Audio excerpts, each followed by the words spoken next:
life. I mean, holy hell. Let's see here real quick. Move that. No, I don't need to, I guess. Okay. Okay.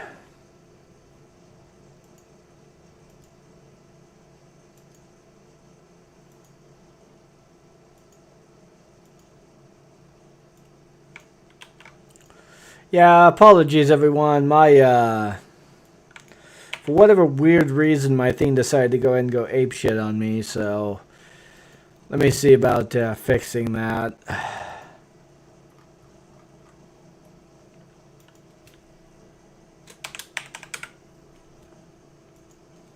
Oh, no, that's not what I want. There we go, okay. Doom eternal, rip and tear.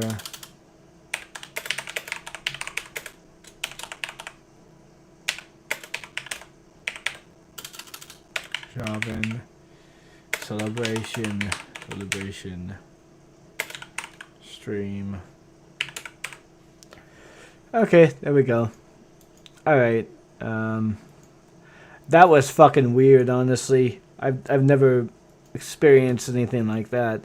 I could just assume that it was due to certain individuals who might have objected to what I said, but whatever, it doesn't really matter.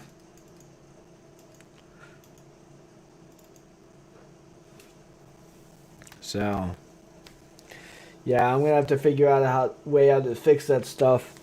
Probably by going to a completely different area, so yeah.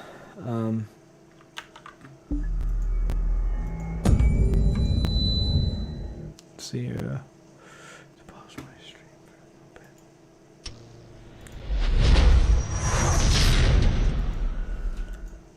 I'm not gonna pretend to know what exactly happened, but I have an idea of what might have happened.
Yeah, I had it in the stream prematurely because of that shit. So let's hope that some of my decisions and some of my things were caught there. So you know.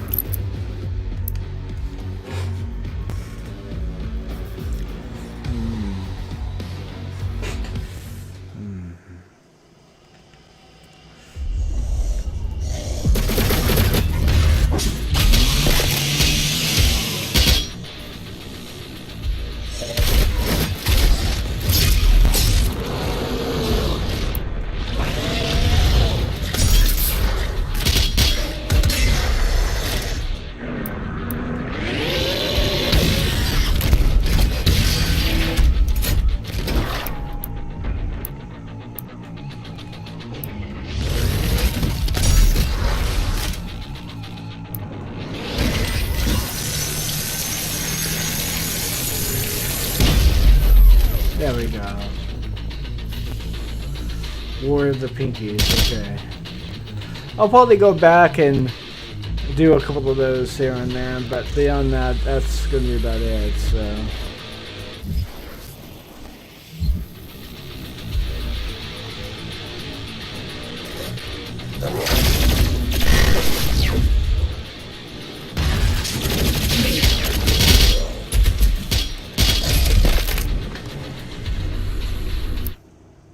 All right.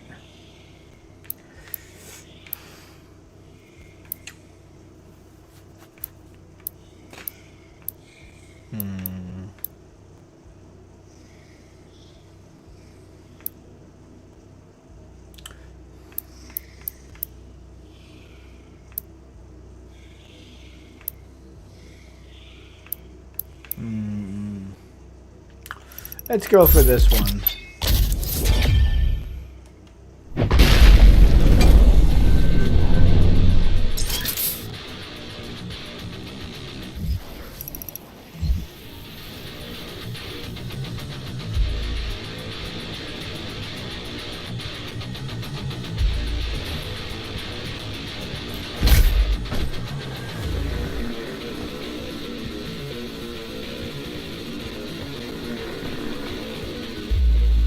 That was a weird glitch. I'm not too sure how that started out.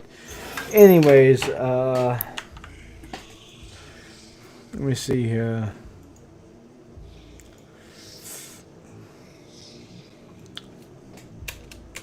As the first stream had some issues.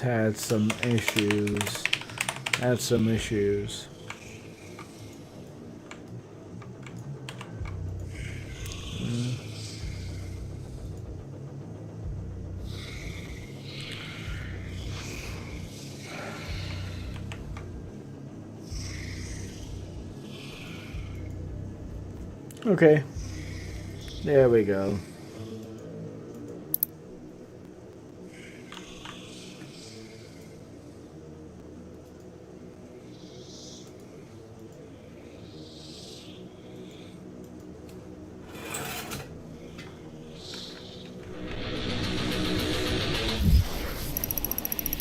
See here, let me look back here real quick.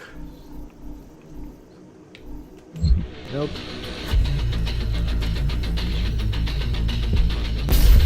This is the heart of the nest. It has taken root in this facility's main power generator. Reactivating the generator will destroy the nest.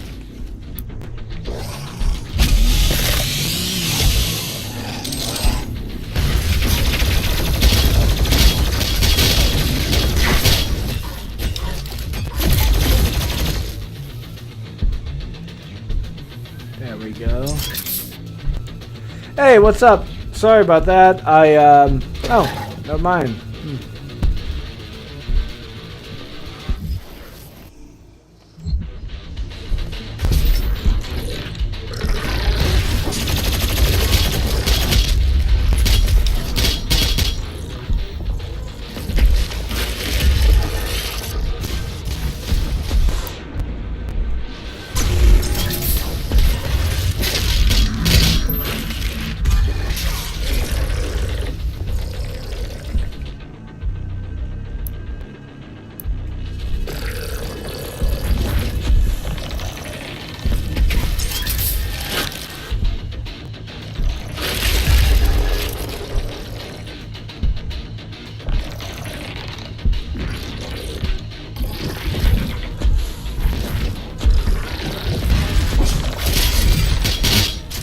There we go.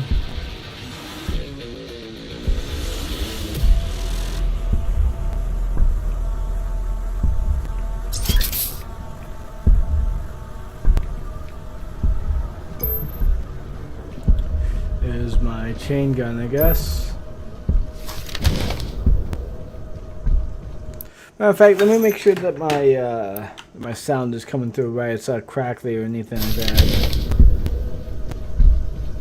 Matter of fact, let me make sure that my, yeah, it's coming just fine then. Okay. The only way in which I have a chance of checking on this stuff is,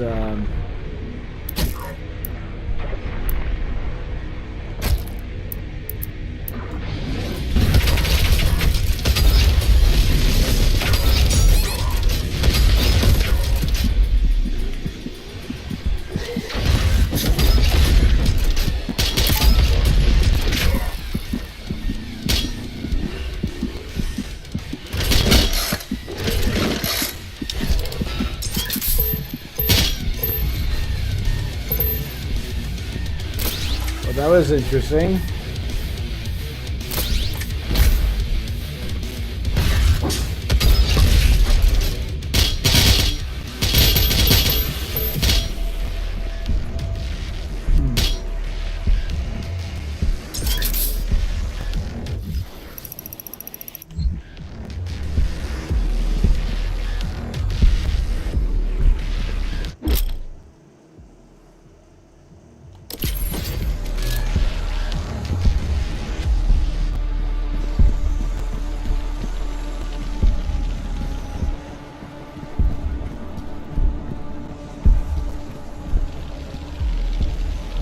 Okay.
Okay. So let's see. All right.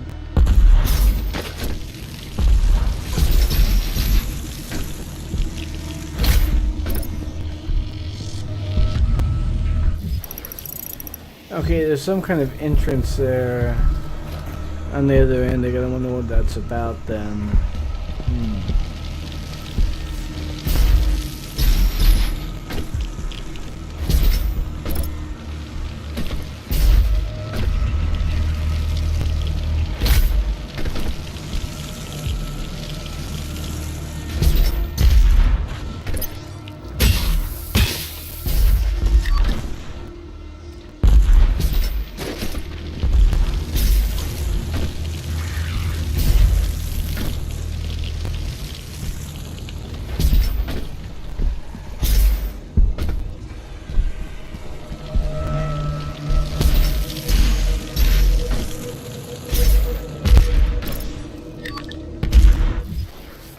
Okay.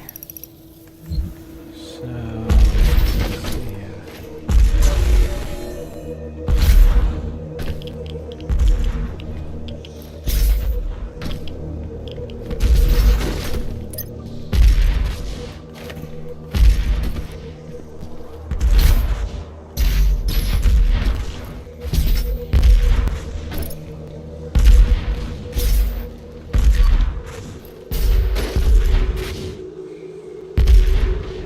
Oh.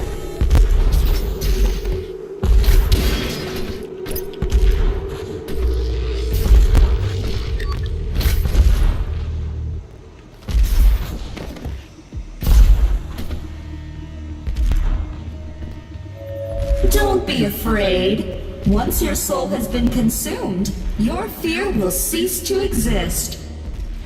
Ah! Now that is a corporate line if I've ever fucking heard of it. Holy shit. UAC, bridging the gap between humanity and the mortally challenged.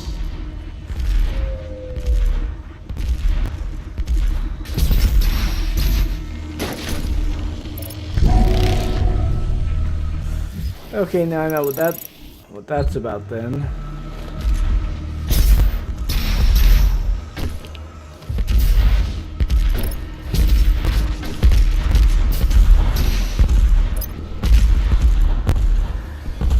Okay, there's another gourd mass. There's all this is gonna be tying in then, so yeah. Oh, nice, so there's a little bit of a wall here. Okay then.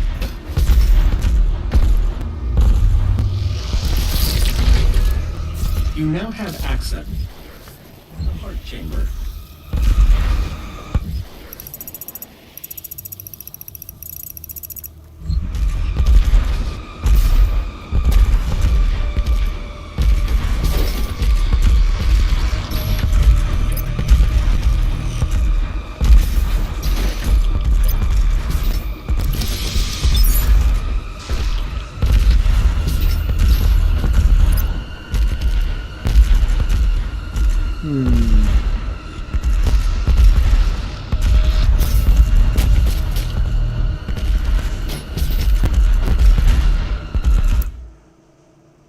Oh, I had a bit of a hiccup as a result of like the stream just yeah, my Steam, for whatever reason, my Steam connection just stopped, and as a result I stopped getting certain benefits like bonus XP or some shit on my character. So I figured I'd go and restart the stream because I did not know how to, you know, stop it from happening. Not too sure why the fuck that happened exactly, but I have an idea of what might have gone by.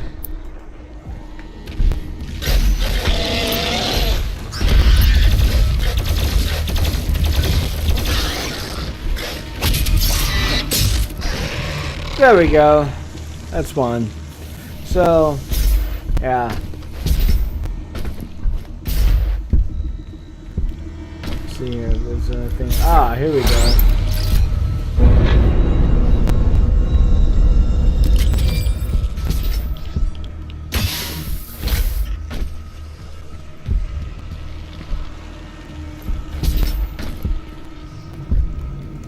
So, yeah, that's kind of what happened there.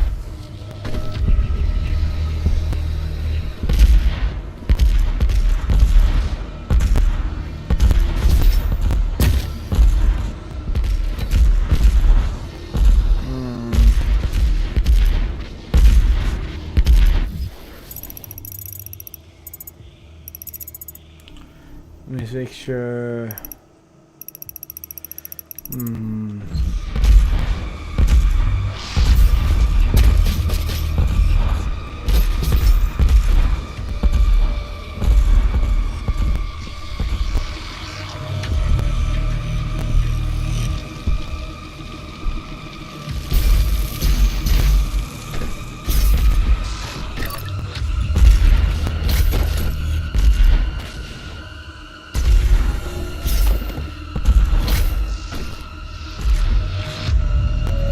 Don't be afraid.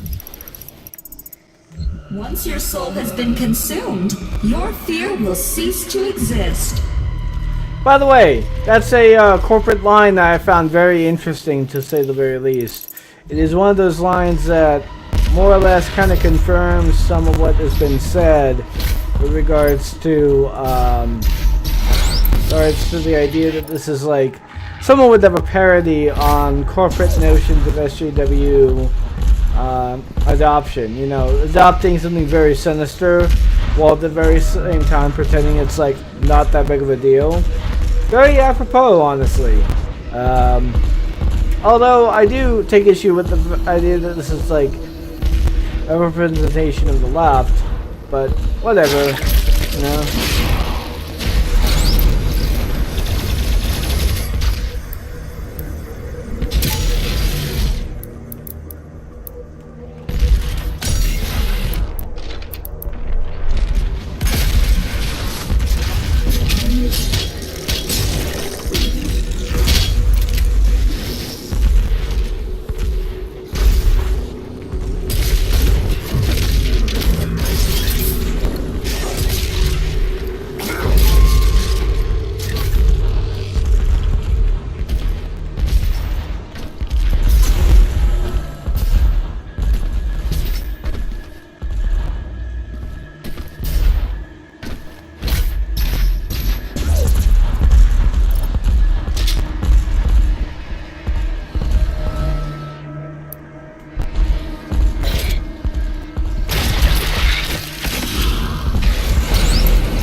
Well, looks like I'm gonna have to come back to this one at some point, so you know.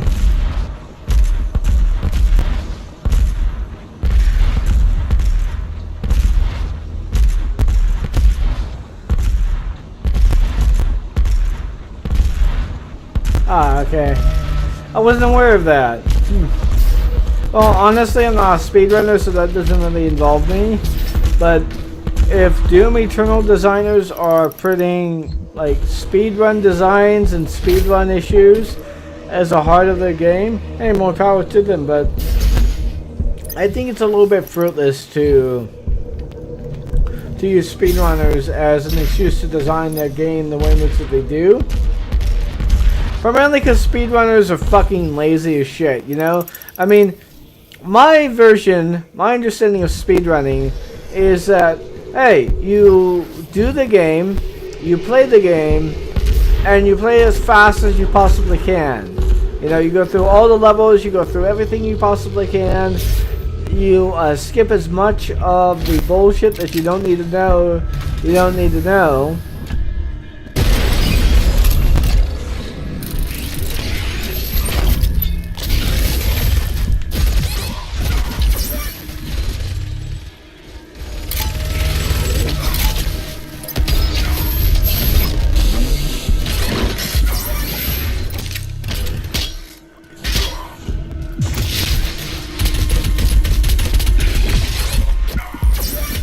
Fucking shit, man, this thing.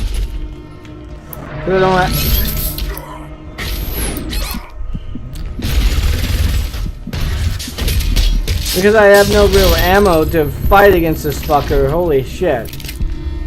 That was annoying. But yeah, I mean, you know, speedrunners to me are people who go through the entirety of the level and they'll find shortcuts to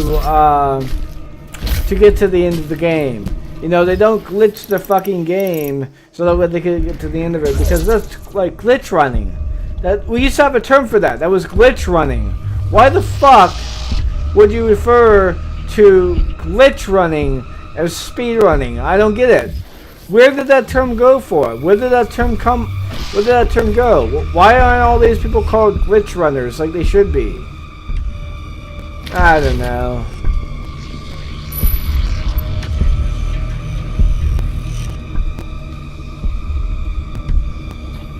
It's just a personal pet peeve of mine, you know.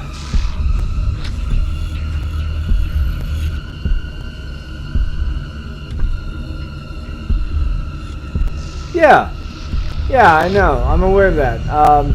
A lot of speedrunners today, from what I understand, is that most of them are like categorized as glitch runners rather than speed runners. The generator is in a dormant state. 2 nearby control terminals will need to be manually activated to restore full power. Unlocking the left terminal room now.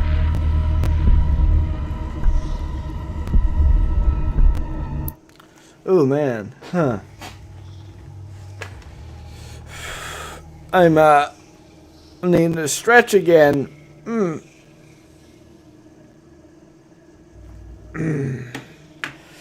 needing to stretch because my body's starting to become a little sore after sitting here for a little bit. So let me go ahead and do that for a second, and I'll be right back to the game.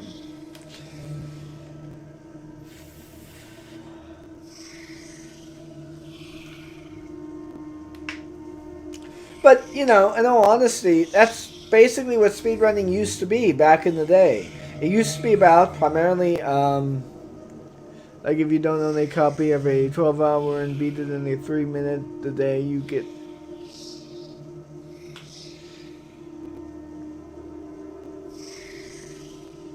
Yeah, hold on for a second.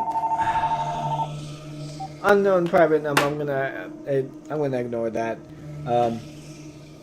But yeah, I mean, in my mind, if you glitch the game to get to the ending, you haven't engaged in speedrun, you've engaged in glitch running.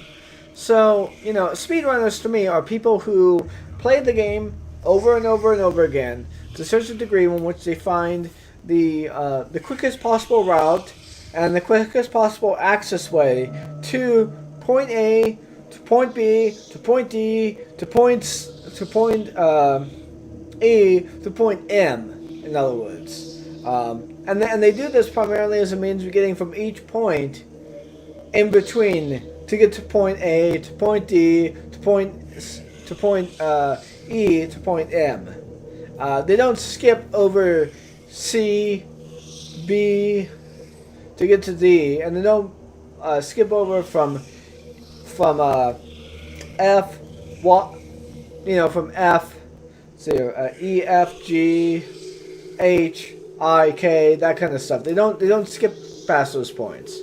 So yeah, I think that massively the entire industry of speedrunning has been honestly misnomered as glitch running.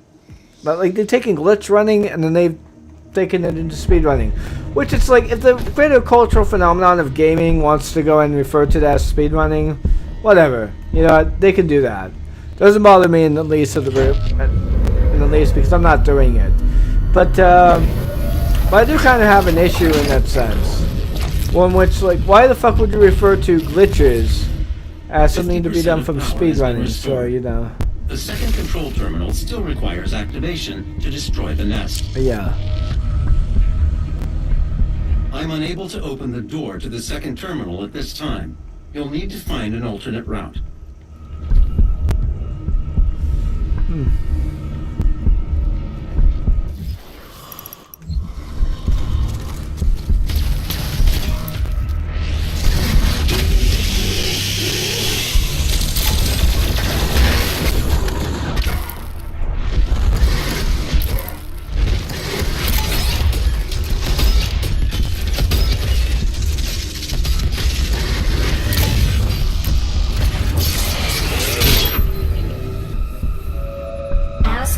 What we can do for you.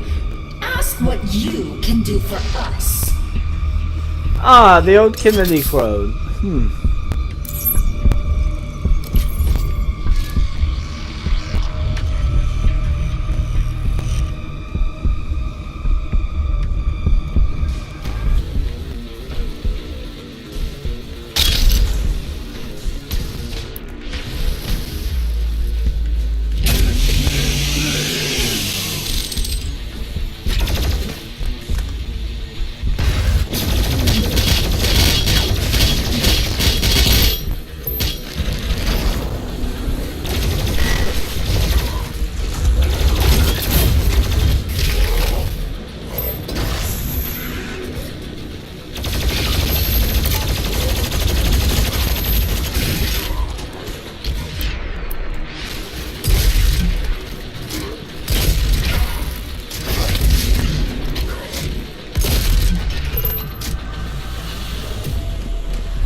Ah, yeah, there we go.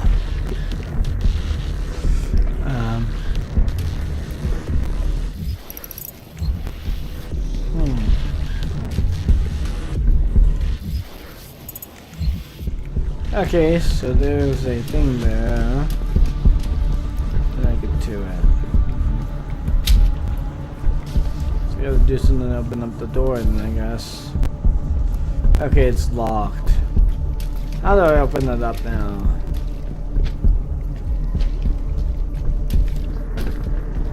Ah. Open up this way.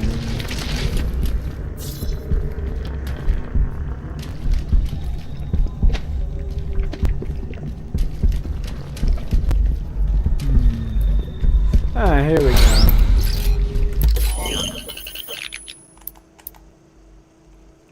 Okay.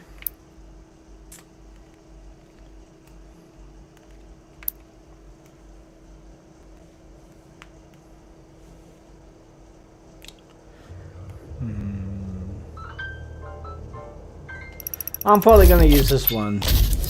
So, you know.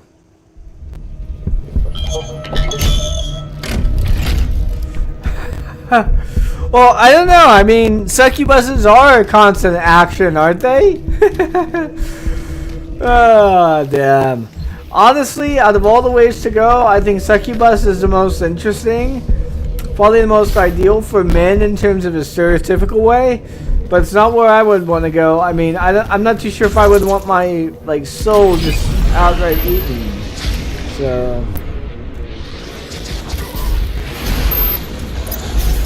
Where's that fucking buff totem now? Where is it?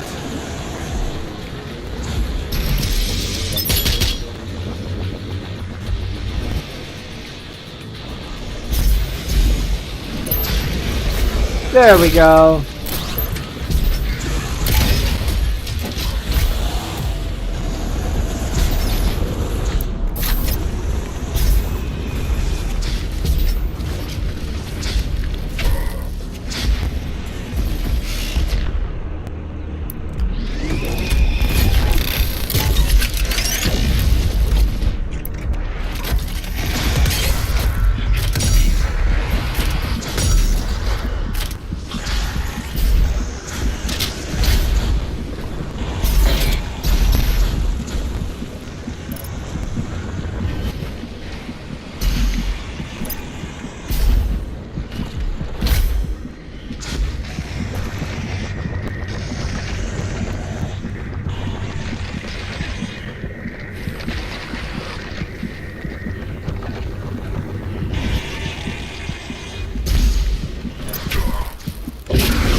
Yeah, I kind of noticed that. He is kind of a lot nicer.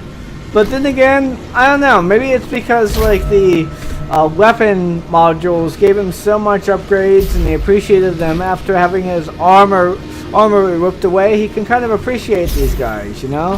That does make sense in terms of a character development sort of way. You know, I mean, how would you react if you started like punching these little weapon modules away, and all of a sudden you got all your weapons like yeeted from you at some point in time and throughout the game? You'd probably be a little bit more respectful to the weapon modules, you know? But that's just me. That's just me. That's how I would explain it. So let's see here. What exactly am I supposed to do here? How am I supposed to... Ah. Okay, I see.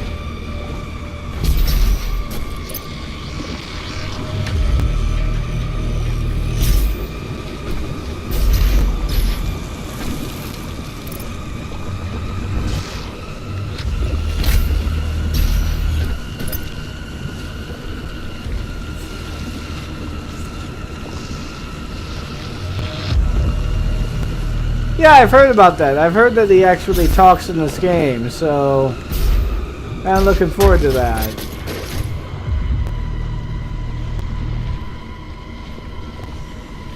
No, nice.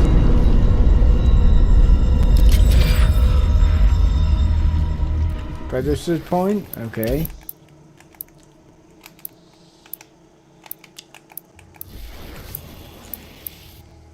See, I gotta get 2 more pinky kills here. So let's see here.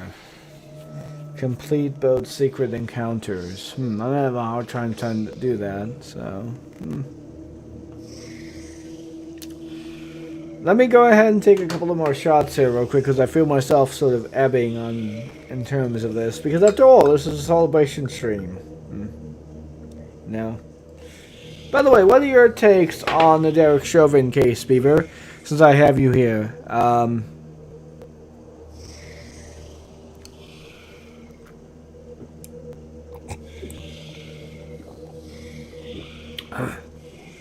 you know, or are you not familiar with the Derek Chauvin case?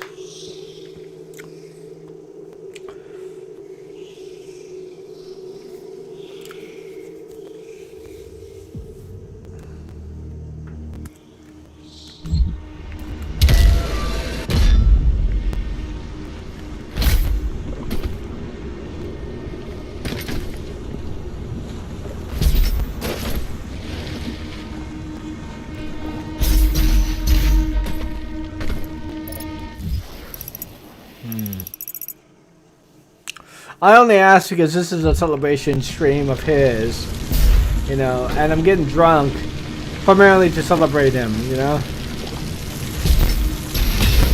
Damn.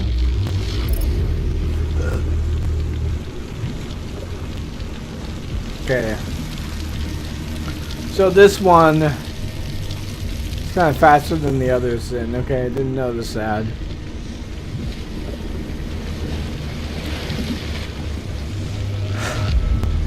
Okay, like, alright, well, how do you explain exactly the fact that his, that even his own co-worker officers wouldn't even back him? AC, your blood sacrifice today makes for a better tomorrow. Wow. Oddly corporate there, but yeah, I mean, I honestly don't think you can even say that when even his own co-workers wouldn't even stand by him. And you know what they say about cops and murder, right? Like, if a cop does a murder in front of another cop, they're going to cover for them.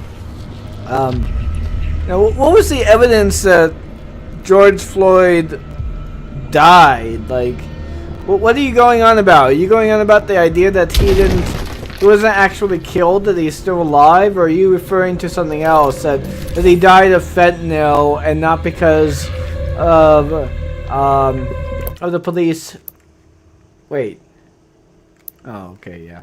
Not because of the police sort of doing a strangling hold, the policeman doing a strangling hold on him, the way in which he was doing it.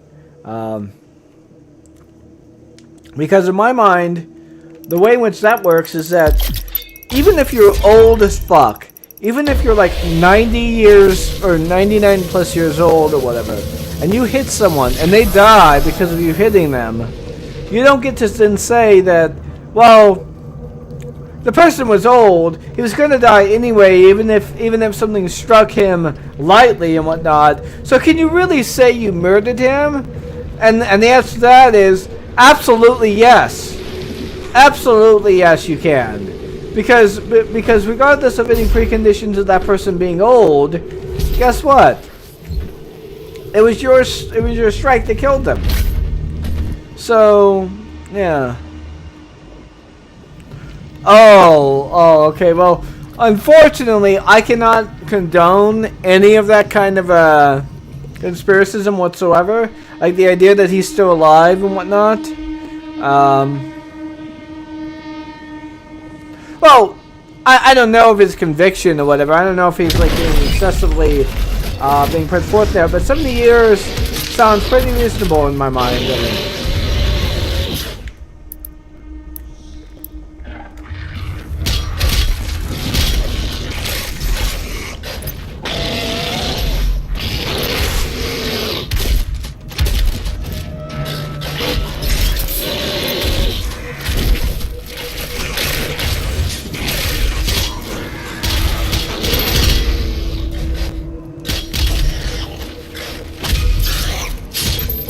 I mean, murder charges, by and large, are life sentences in a lot of cases in the U.S.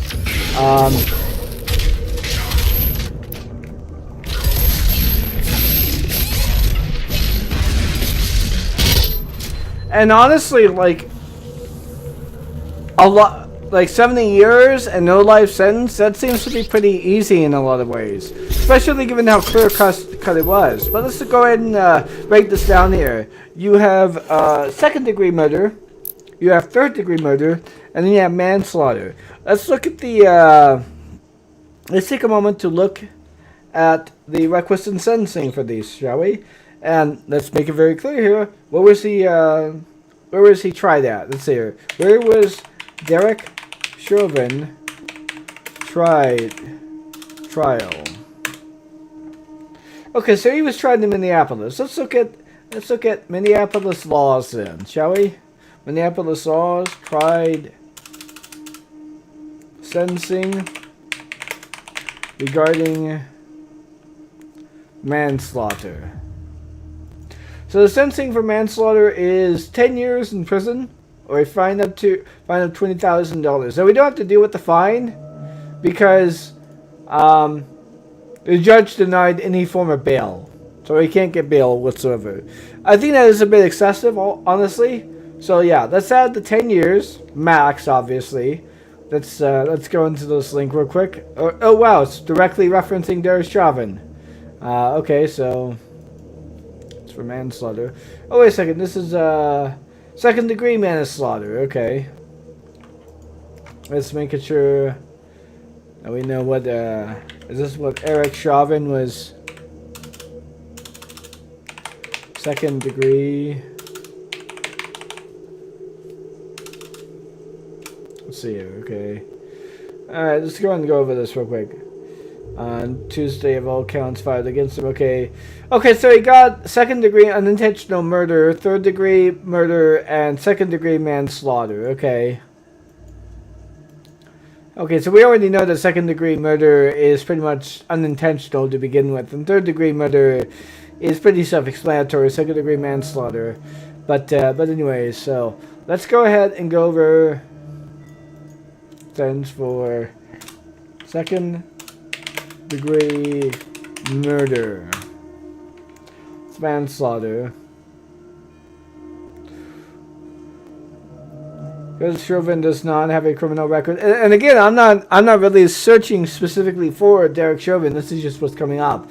There's because Chauvin does not have a criminal record, the average sentence for second degree murder is 150 months, about 12 and a half years. The maximum sentence is 40 years if Cahill granted an upwards departure.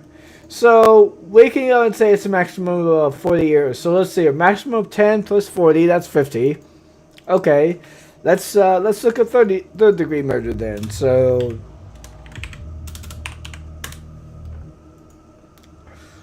10 to 15 years in prison. That adds up to around 65 to 70 years in prison there. Seems pretty straightforward to me, in all honesty. Yeah, 70 years is a life sentence, but let's go ahead and take into account the fact that there are people who are literally serving triple life sentences. Or like 400 years in prison, for example. You know, ridiculous sentencing ages like that, for example. All of this is based around, again, how our justice system determines sentencing structure. You can argue that's a little bit ridiculous as to how it is that Derek Chauvin was sentenced in any regard, but and in terms of the sentencing years. But let's be honest here, like in most states, murder is a life sentence, first degree murder. The fact that he was slapped with second, third degree murder, and then manslaughter on top of it indicates to me that, yeah, a life sentence is pretty much, altogether, that's a life sentence. But we don't calculate it all together as a life sentence. We calculate each case being brought forth to him as a separate case. Meaning, of course, that if he were to, for example, in later courts, be able to literally disprove the manslaughter charge, that would bring his years down to around 50 to 40 years. It's still pretty huge chunk of his life. It's still pretty much a life sentence. But he won't be in jail for about, or he won't be in prison for about 70 years. So, you know, it's, yeah, you get what I'm meaning. So, you know, it seems a little bit messed up, but this is a means of basically allowing people to be able to dispute individual charges to reduce the sentencing years. And this is basically so that way people don't throw out the entirety of the court case apropos just because of the ridiculousness of the sentencing. I do find it a little bit ridiculous that people are given life sentencing for certain things here and there, especially with regards to like triple or quadruple life sentencing. I find that to be a little bit excessive, but hey, I'm not a lawyer. I don't make these takes based on lawyery takes. I base these takes entirely on whether or not the legal system calls for it. And in my mind, I think that the legal system is totally called for making such sentiments and such judgments in the regard. I do think it's a little bit excessive, but again, that's kind of how the court systems work. You know, there's not really much to dispute in that regard. There's not really much to talk about in that regard, other than it seems a little bit ridiculous, but I'm not a lawyer, so I don't know the entirety of the system, and therefore I shouldn't make any assumptions based on that regard. It's a reasonable stance, I tend to think. But yeah, that's how I look at the whole situation. Let's see here.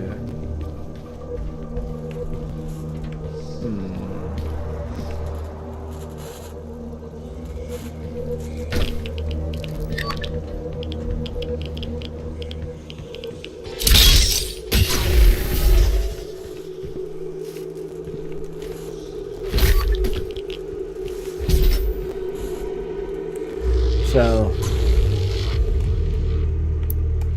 I mean, there are a lot more things going on in the grand scheme of things with regards to the legal system that we aren't necessarily privy to.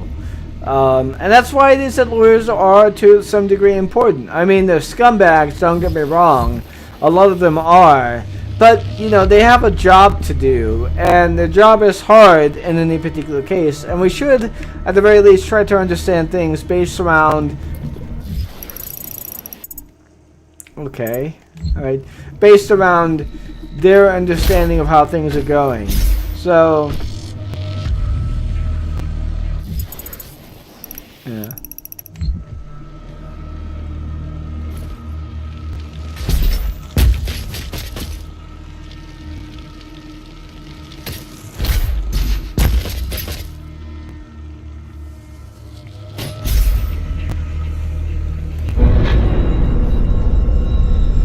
Oh, if that makes sense, Beaver.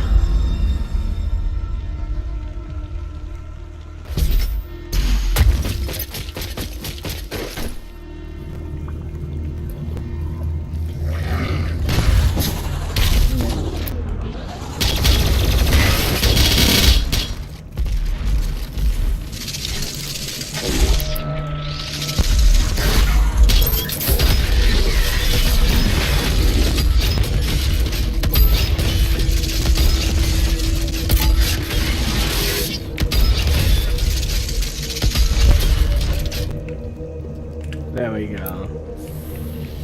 Fucking asswipe.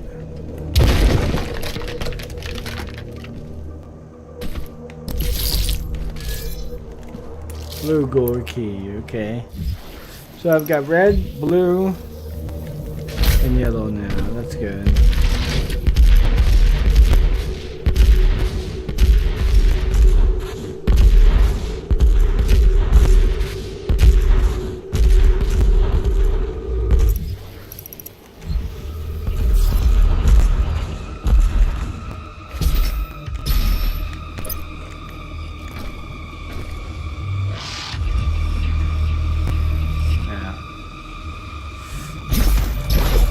Besides, certain takes by and large.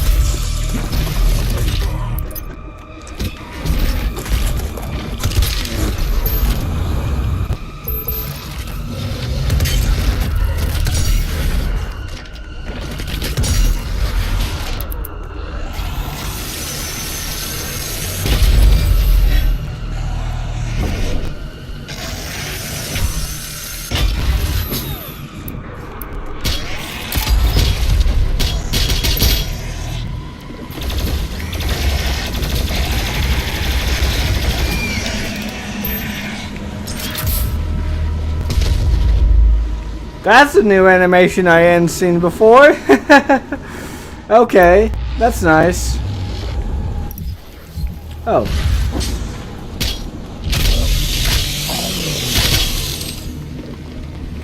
Yeah. Now, for the record, that doesn't necessarily mean I trust our legal system entirely. I do have some questions and I do have some obvious issues with it. But when it comes down to it, like, the sentencing structure and how it operates is a little bit too complicated and a little bit over my head for me to really have a full-on grasp of. So, yeah.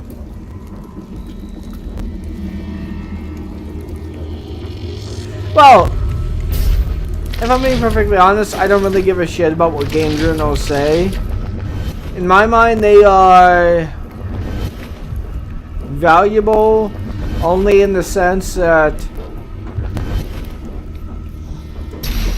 they have a certain type of access that we don't have as individuals, and as such, they have that access to give to us information with regards to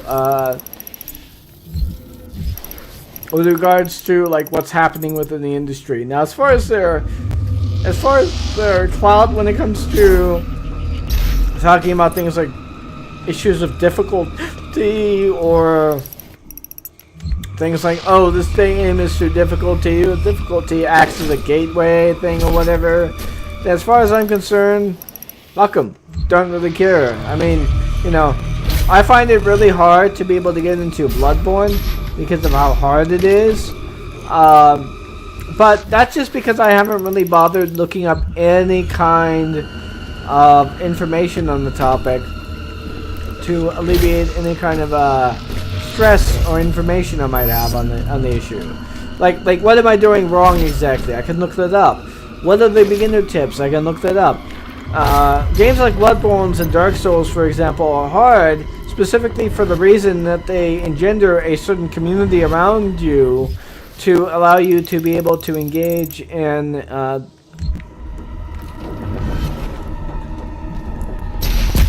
and not only the game itself as it was meant to be played, but also how I don't know what way to advance. Like games like Dark Souls and Bloodborne and Sekiro are meant to be about community input.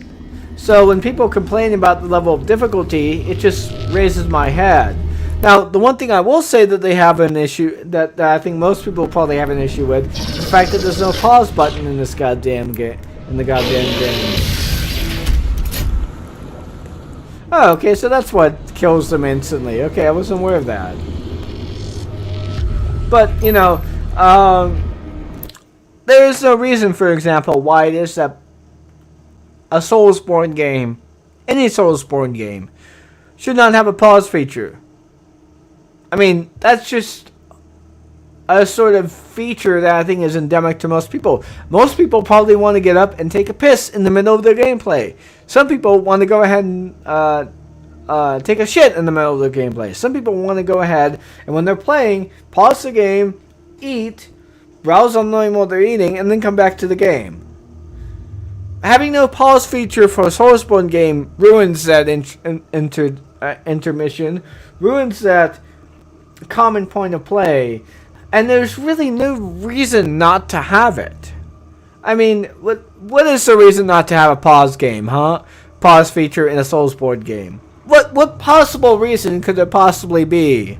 You know, in fact, in a lot of ways, it feels like kind of playing an MMO. You remember those times when once you played an MMO, you went away for a little bit to do something while the MMO was still running, and then you came back, or then you have to run back to your computer immediately because you hear like something happening to your character on the computer. Because otherwise, unless you're there, you're probably going to die. That's annoying. Nobody likes that. It's one of the reasons why it is, for example, most MMOs have some kind of autoplay feature or some sort of auto attack feature within their game. So, you know, in all honesty, I can kind of agree with what they're talking about in that sense.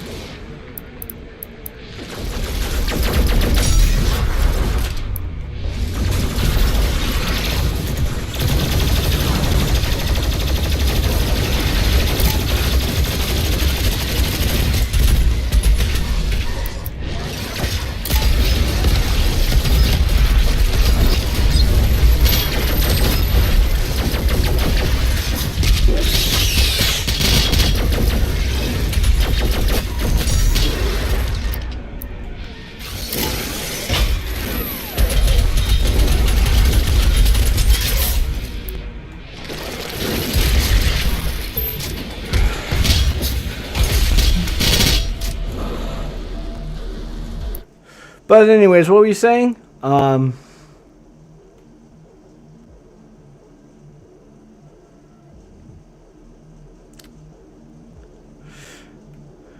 So They played the games early and then tell you nothing about that you need to hear, but instead whine about easy mode being too hard. Yeah, no. Those are the kind of game journalists I don't really pay attention to, nor do I have any interest in paying attention to, you know?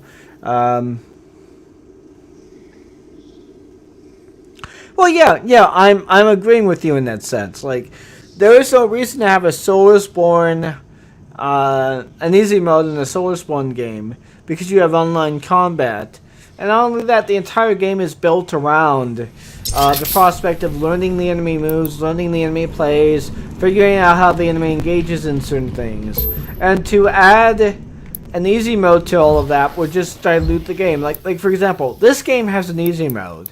Let me show you what the easy mode is. Here we go. I'm too young to die. That's the easy mode. I'm playing on normal mode. I'm playing on normal. This is ultra violence. I would play on this one just to get at my skills, but because I'm playing a streaming, I would rather complete the game while I'm streaming. Now, if I was playing by myself on my own, well, I'd probably put this on ultra violence. You know, but that's me. That's how I play. And you know what? That's fine. But you know what? If a Soulsborne game is too hard for you to be able to continue, and you don't have the requisite skills to be able to do so, and even with skills and even with like, you know, even with guides and with interest and with information on how to get through some of your more, shall we say,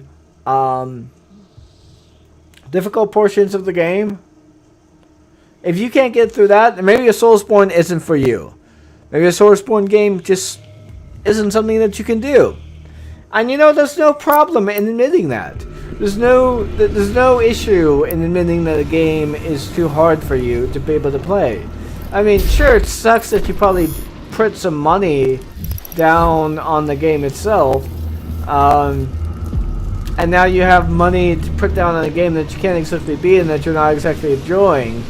But honestly, that's just an expectation that I've had for many, many years while growing up without the internet, of having to like tell me which good games are bad and which games are good, or which games I thought were good but are actually bad, and which games I thought that were bad were actually good. Like for example, if I had game journalists, I would have never had the choice between Maximum Carnage and between Maximum Carnage and Mega Man X2.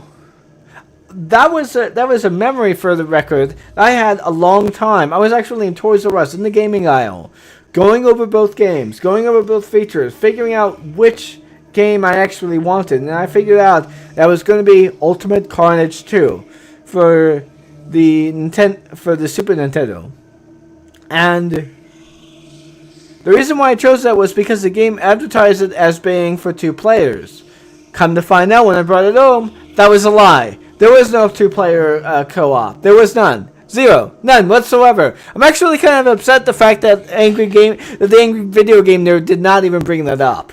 Like, why the fuck would you not bring up the fact that Ultimate Carnage 2 was advertised as a 2-player game when it was not?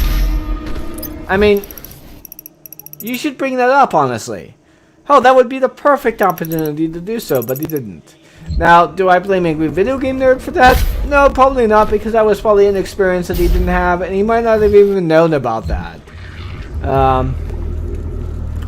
But when it comes down to it, his discussion about how hard Maximum Carnage 2 was, yeah, it's pretty fucking hard, and it's unreasonably hard in a lot of areas. But I grit my teeth, and I made sure to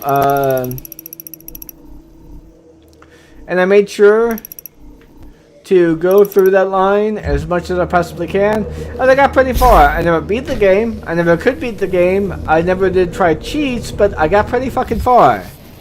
So, you know. Yeah, a lot of those games had false advertising in them, you know, and that was a problem there. I wish I had the internet back then, because that would probably solved a lot of my issues. So I seem to have about 2 secrets I need to go and unlock here real quick.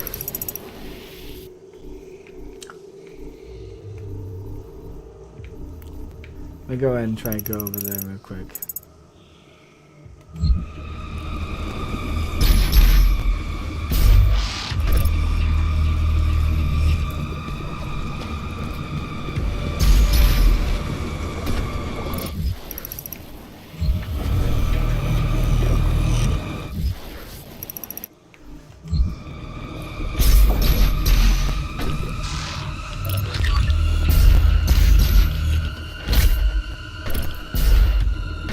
Okay.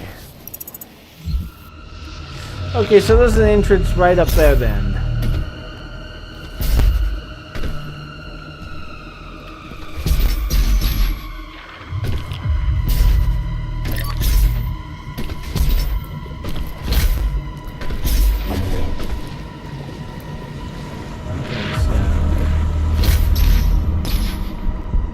But you know, that was the way back in the day. And honestly, when it comes to oh yeah, I saw AVGN's video on that, and man, that was probably the worst out of the bunch there. I mean, out of false advertising, that's probably the biggest one. But you know, games nowadays don't have to rely on false advertising, because if they do, because if they engage in false advertisement like that, and here at the UAC, we push hard. They're gonna probably be, well, they're probably not gonna be well respected in that regard, because the internet will call them out on that bullshit. The UAC, bridging the gap between humanity and the Let's see, great where do I beyond. need to go here to get to this? Ah.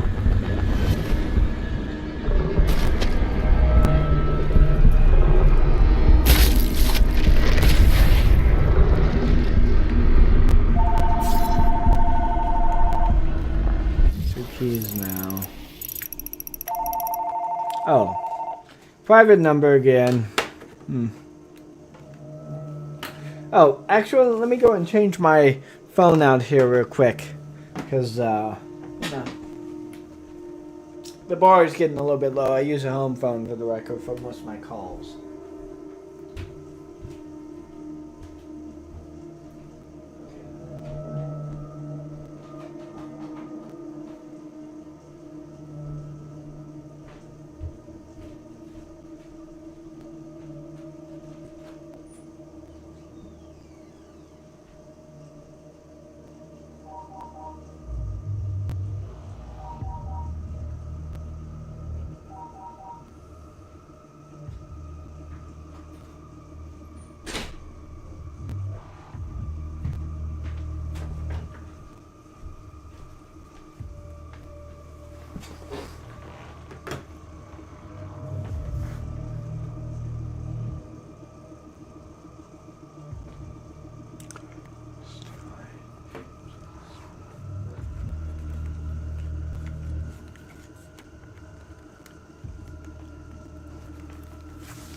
Well, it sounds like somebody decided to go ahead and automatically prove, sounds like that's like some sort of mathematical or fucking experimental proof that someone was doing about, can Schrodinger's law be true? Like, can Schrodinger's cat be true, I mean? You know, yes, Schrodinger's cat on the whole situation, that's going to be interesting. Honestly, I kind of want to find that video, because that sounds like a proof of Schrodinger's cat being real. Even though Schrodinger's cat was entirely a fucking joke. And was meant to make fun of quantum physics and quantum mechanics, you know? But, whatever. So let me see here. I've got all of them except for 2, I guess. Let me find this out real quick. Super Gore Nest. Let's look this up real quick. Super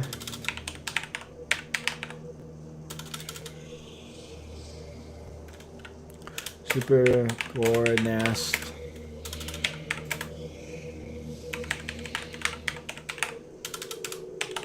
Collectibles.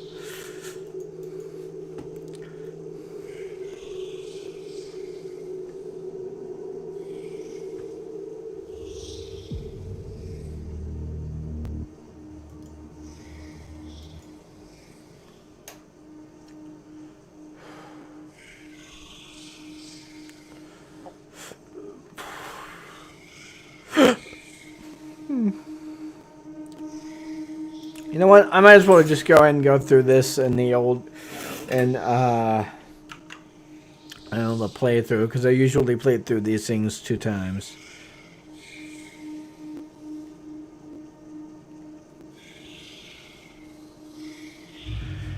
No, let me explain something to you, Beaver. Okay, Schrodinger's cat was never meant to be serious. It was never meant to be ever taken seriously whatsoever. It was meant to be a mocking joke by pointing out that the idea of the cat being both dead and alive at the same time until you actually check the box was meant to point out the fact that some of the ideas and notions of quantum mechanics and quantum physics were just utter nonsense. It was just utter fucking gibberish. And the reason why that was because some of these ideas and notions were not meant to be true. Oh, hold on for a second. Got a call from my brother real quick.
Alright, apologies about that, everyone. My brother ended up calling me back here to let me know what exactly was going on with things on his end. So, yeah. Oh, let me go ahead and do that. Beaver, you still there? I noticed that some people kind of left the stream all of a sudden there. I could have got 4 viewers and 4 interactions, but whatever, it's nothing. Oh, there seems to be a little thing down there that I'm not exactly aware of. I wonder. Let's go ahead and go in there. But yeah,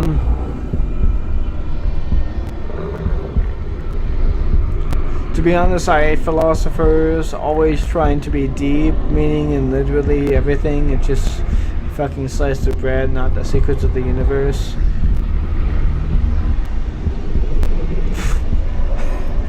Yeah, I guess if you want to put it that way. I mean, you know, but no, honestly, with regards to philosophers, I find them to be tepidly useful, depending on what they're doing, has opened. and what they're trying This to air shaft will accomplish provide in this access sense. to the generator's control terminal. Okay. And what they're trying to accomplish. But based on what they're doing, I could find them either be incredibly useful or incredibly useless. Like, for example, Earth Fascism, incredibly useful. Philosophers going on and on and on about the topic of, shall we say, whether or not Schrodinger's cat is real, entirely fucking useless. And I say that primarily because Schrodinger's cat, again, was meant to be a mockery. It was meant to not be serious and not be taken seriously under any particular circumstance.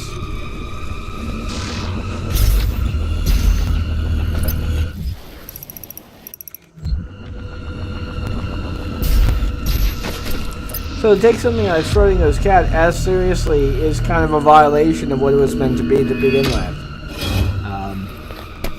So, yeah, I mean, philosophers again are kind of sort of a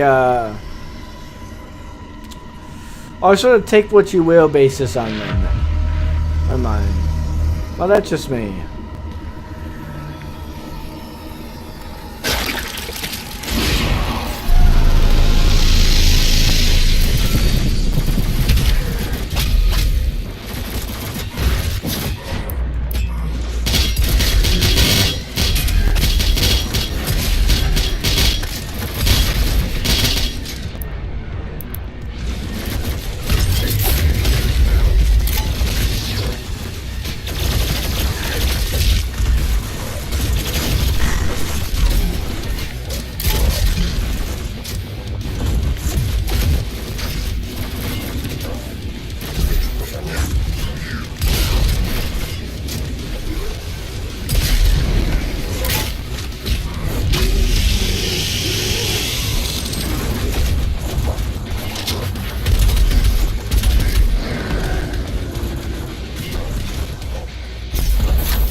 God damn.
There we go. Slayer gate complete.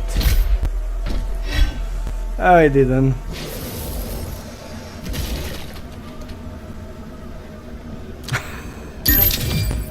Yeah, I guess if you want to put it that way, sure. Honestly, my brother is like more of a local legend than anything else. He was the guy who played the Sacramento mayor, Kevin Johnson, in the fucking face. If you want to know. Which, like, fuck our mayor. For multiple reasons. Not only that, but primarily because he was involved in gentrifying the city when he promised not to. And he also promised to give dividends to the homeless and to deal with our rising homeless problem, which has been an increasing problem ever since we've gotten our funding for dealing with homeless issues and homeless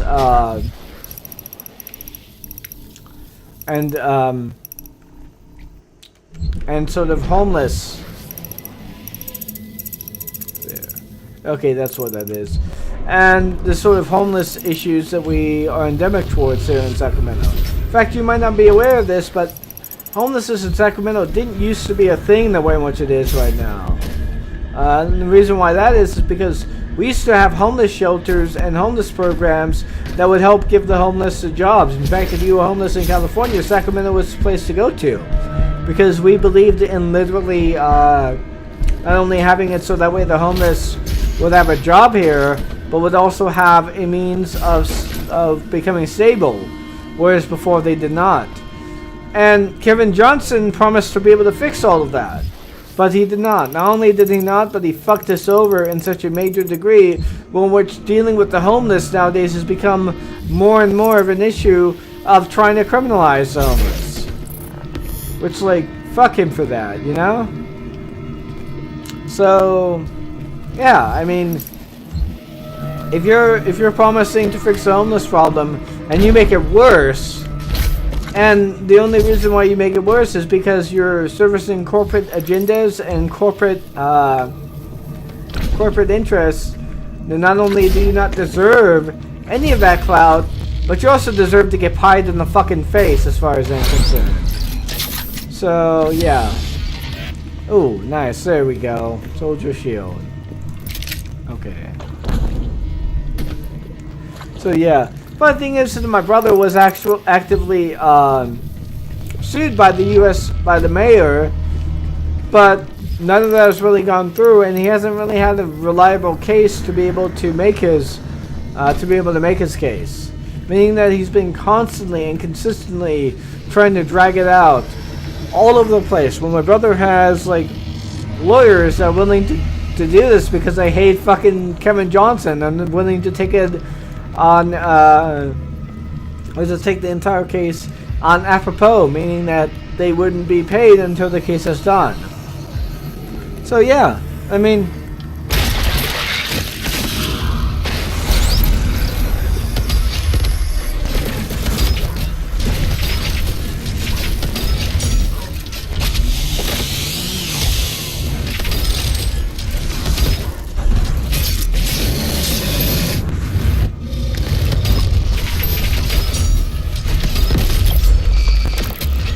And there we go.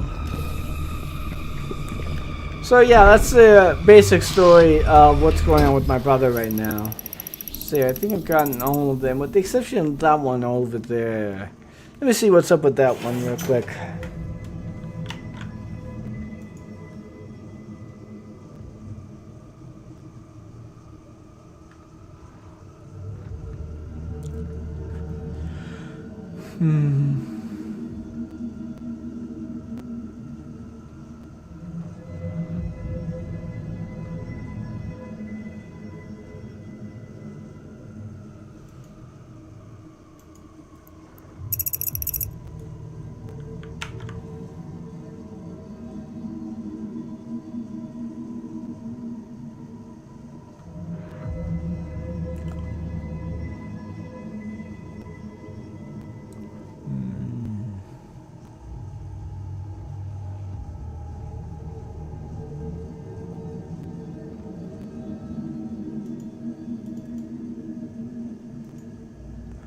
Nope, I already got that one. Let's see here. Soldier, no, I already got that one then.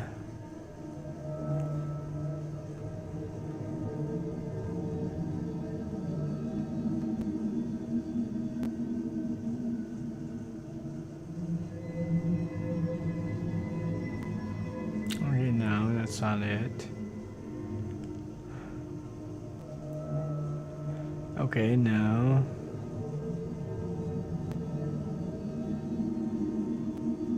No. No. No. Okay, that's not it at all then.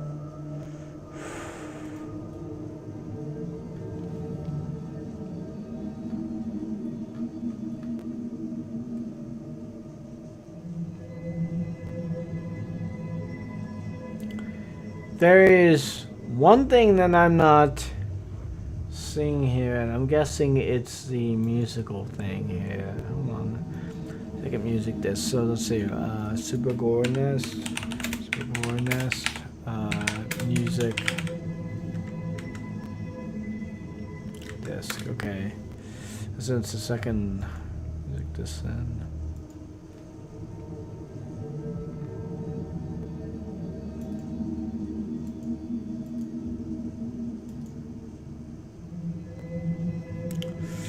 Yeah, so it wants me to turn off ad blocker. Okay, then.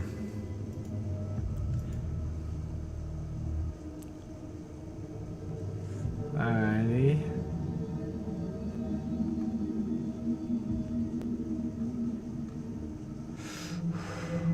Music. Toys, secrets, location. Here we go. Albums.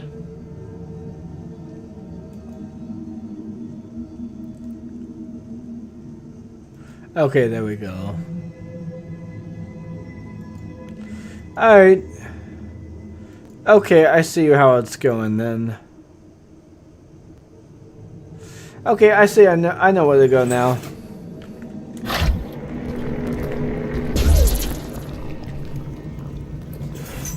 Sorry about that, everyone. Apologies about the late concern there.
Okay, so I'm gonna go ahead and go around the other way then.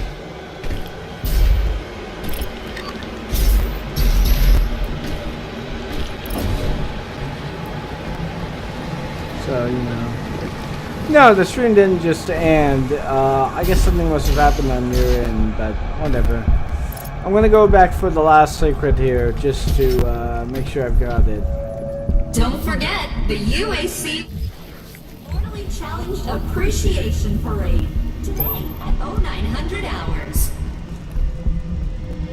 Okay. Oh man, hold on. Is that a face? That kind of looks like a face there for a second. Whatever. It is what it is, I guess.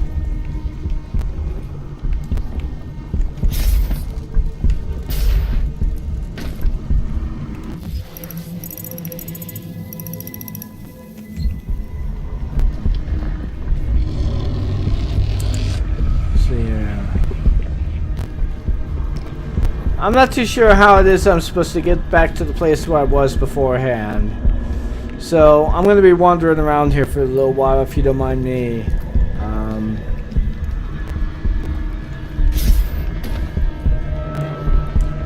So, yeah.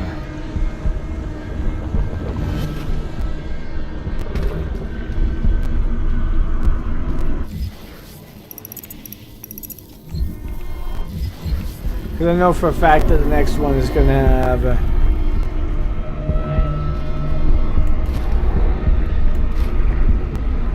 I can go through there anytime I want, but I'm not too sure whether or not I want to go ahead and end it just yet. Let's see here.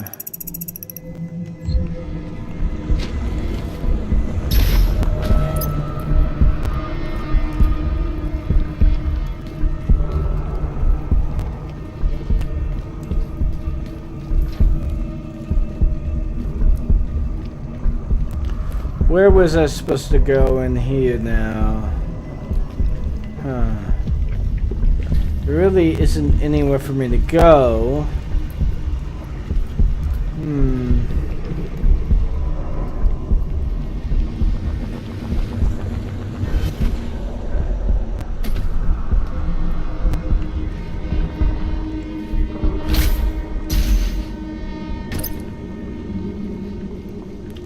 Alright, I've already been there. How do I make my way back over to there? I guess I gotta go ahead and find a way to get down there again, I guess.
Okay, so I come back through here. Go through here.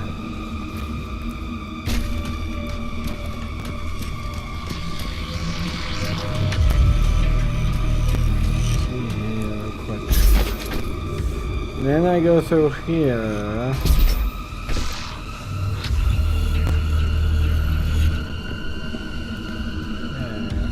Oh yeah, that's right. Now I know where I need to go.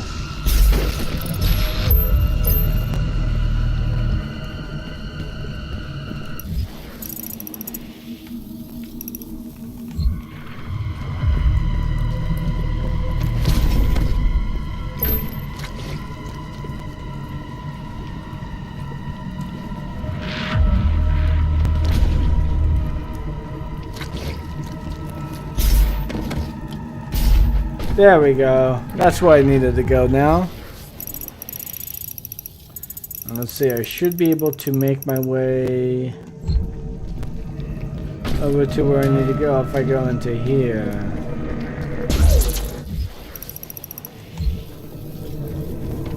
No, I guess it's not where I need to go. So just set me up over here then.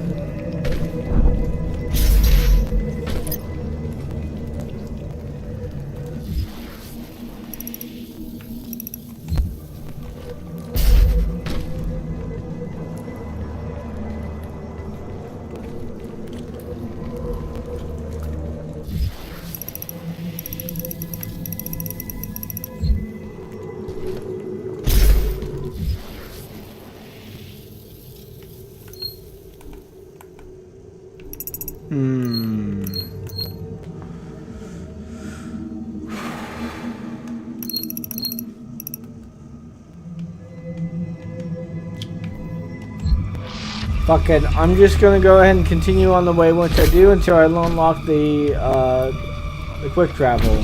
So yeah.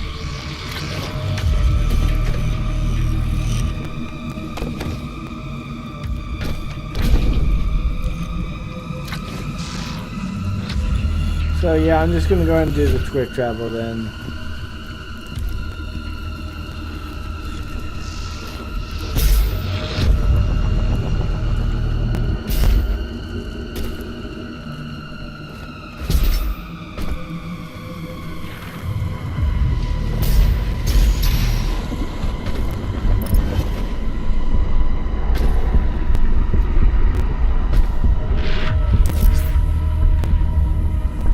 Okay, fast travel has been unlocked now. Now that I can do that now, let's see here real quick.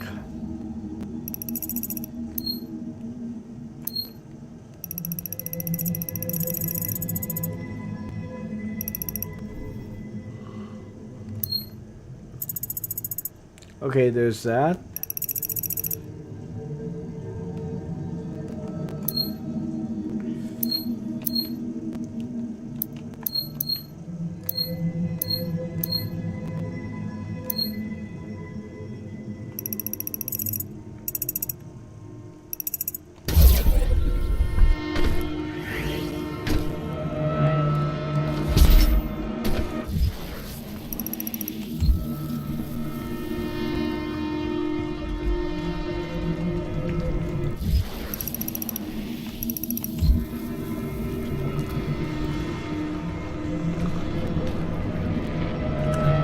And there we go, okay.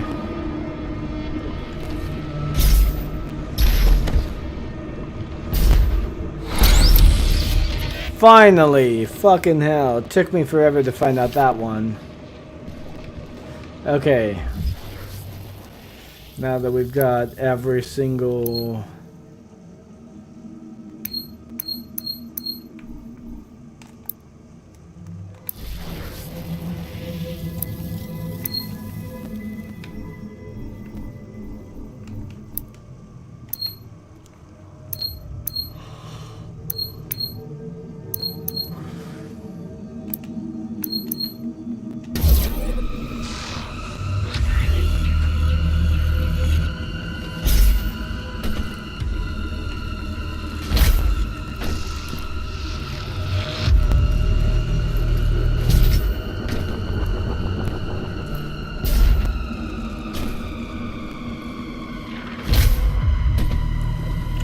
Let's go and continue here, shall we?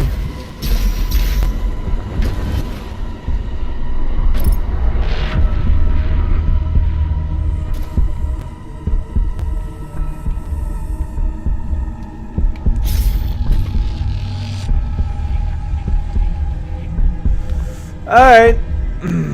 Let's see here.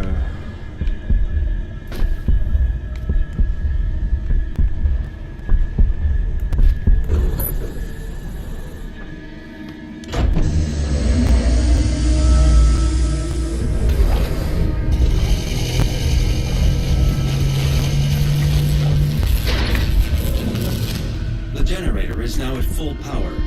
You can now use the main console to destroy the heart.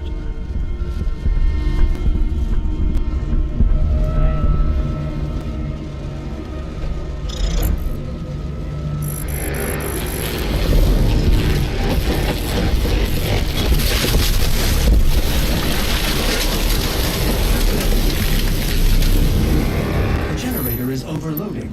I have marked your exit portal.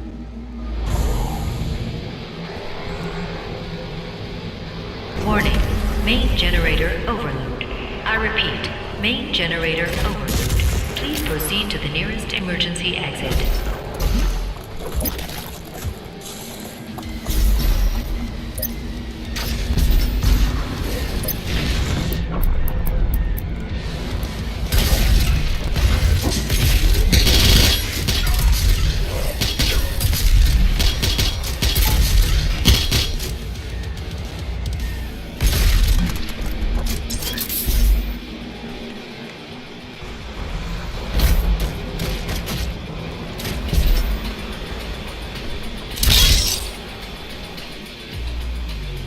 This facility will self-destruct shortly.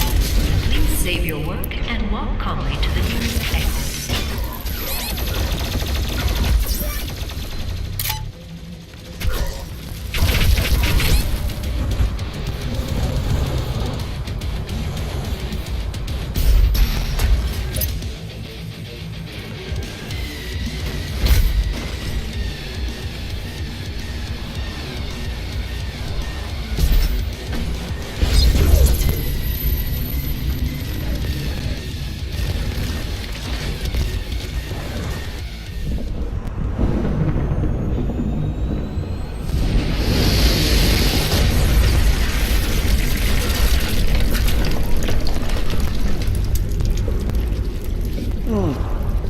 And there goes the stupid gore nest.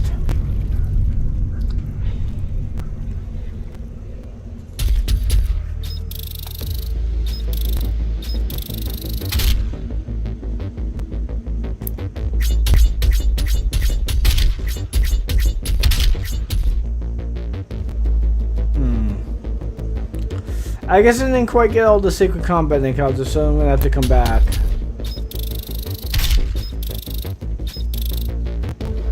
Okay.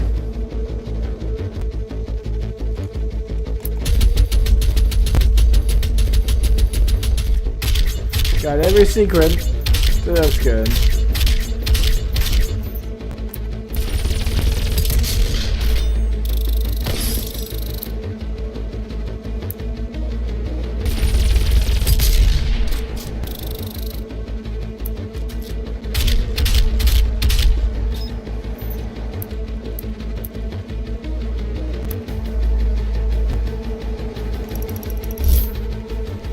Let us continue here, shall we?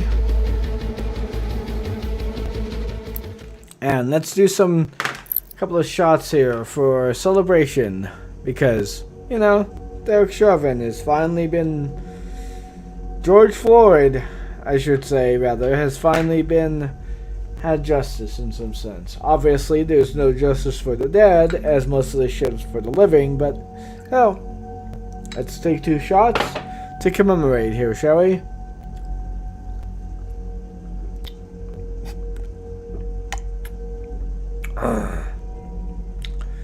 Shot number 1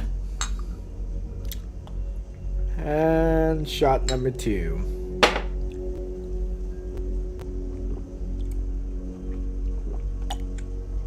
I want to be right back and put some ice in this stuff, and then I'll be back later.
let's continue where I left off at, and let's double check to see if my voice is crackling yet.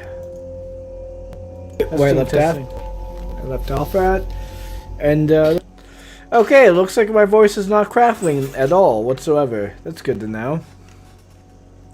Okay, so let's see here. Looks like my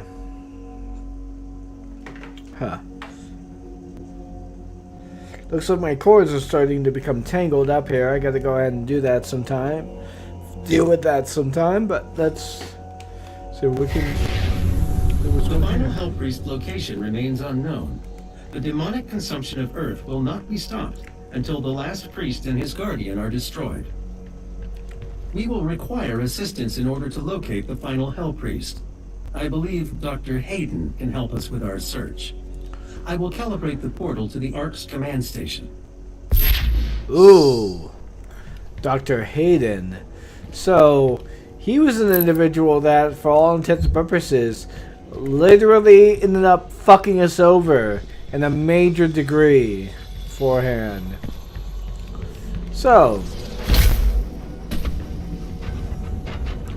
let's see what kind of stuff we have available to us here, shall we?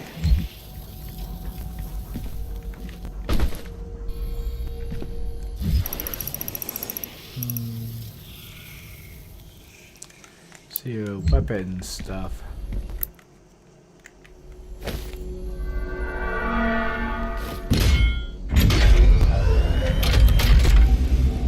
And we are here now.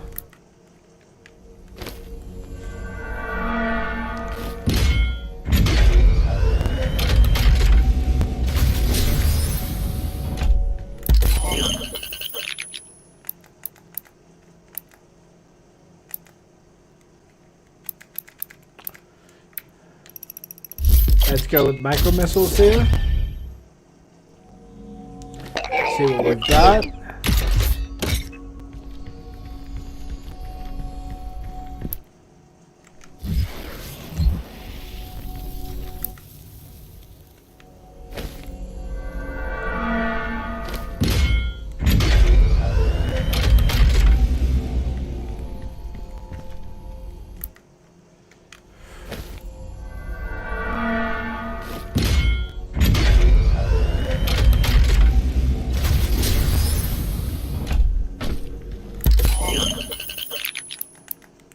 See here, and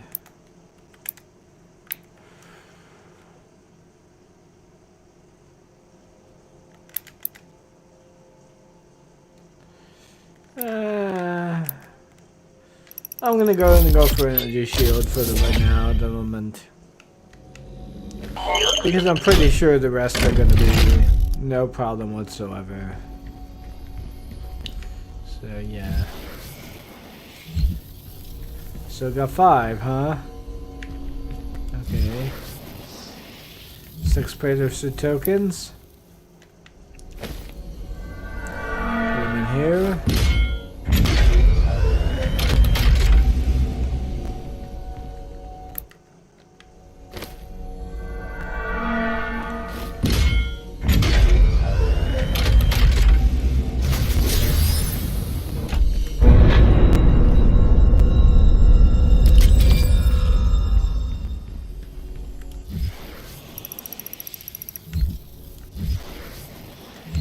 Ah, 3, okay.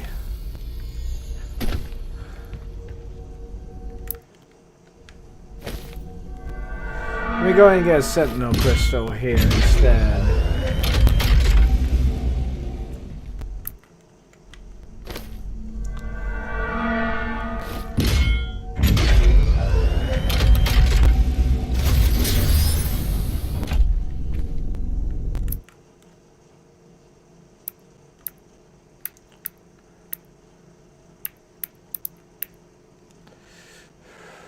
See here.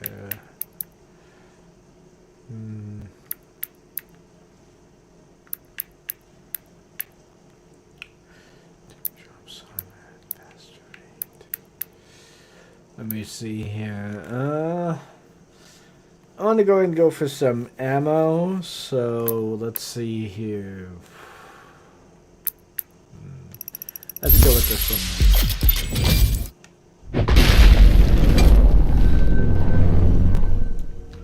Okay, how many more of those do I have? I have one more.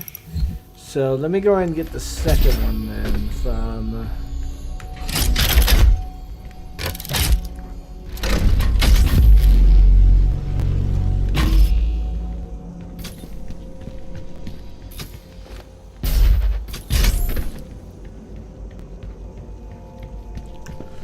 Let me see how much my room is available here. Okay. Oh, nice. This is a nice looking arsenal here. Shotgun, heavy shotgun.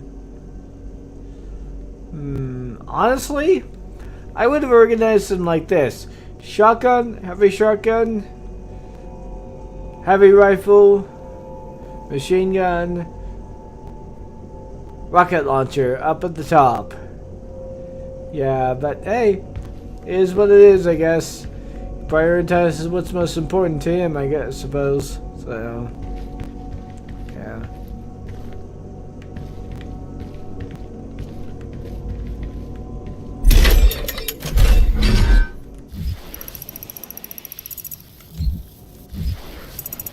Huh.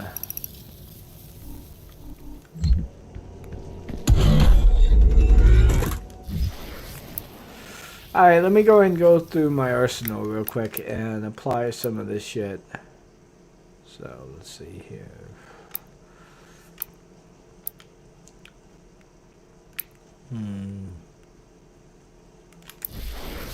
Let me go ahead and go through some of my arsenal that allows me to apply this stuff, like more or less of what I've actually already have here.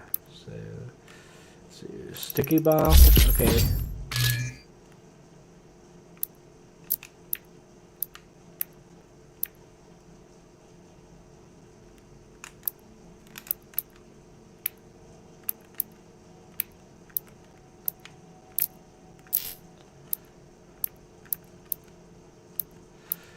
Okay.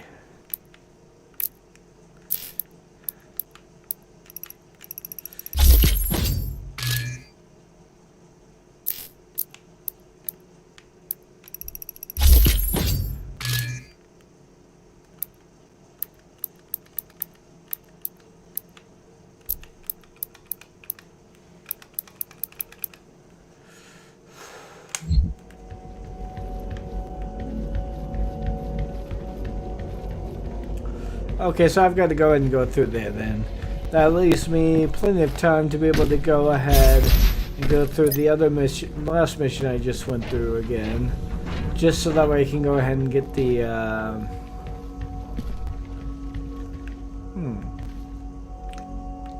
Oh, there is that, I guess. I don't know whether or not that's an actually proper armor, or whether or not it's just something to look cool with the skin that I unlock. I don't want to get the skin without knowing it's a skin yet, so...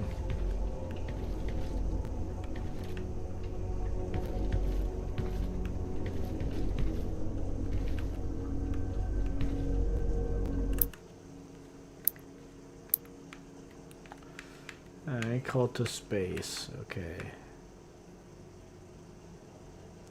Sentinel battery. Pairing key.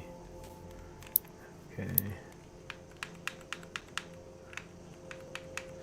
Seems like I got everything with the exception of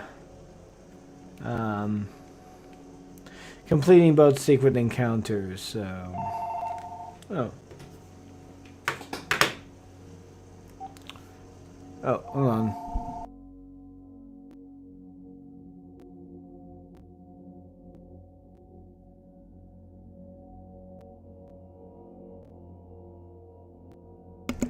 Never mind, as you might imagine, so...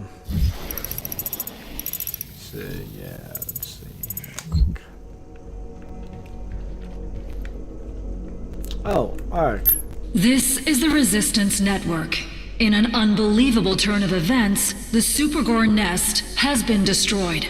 Reports from ARC personnel in the field say that they have seen a significant decrease in demonic activity across the globe.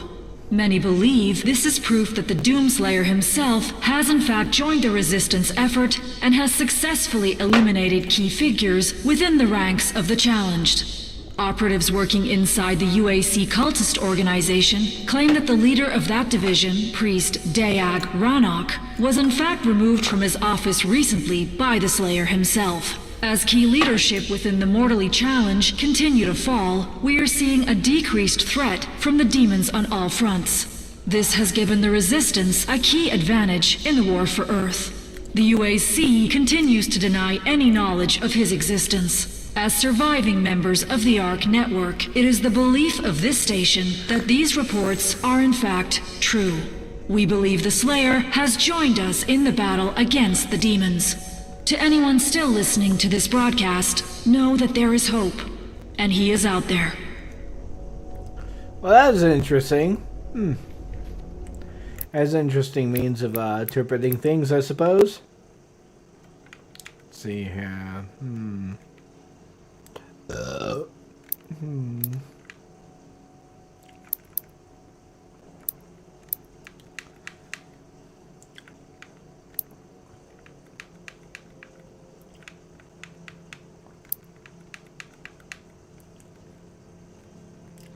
So they go through the Super Gore Nest again. I feel like I'm probably not going to be doing much if I... whatever.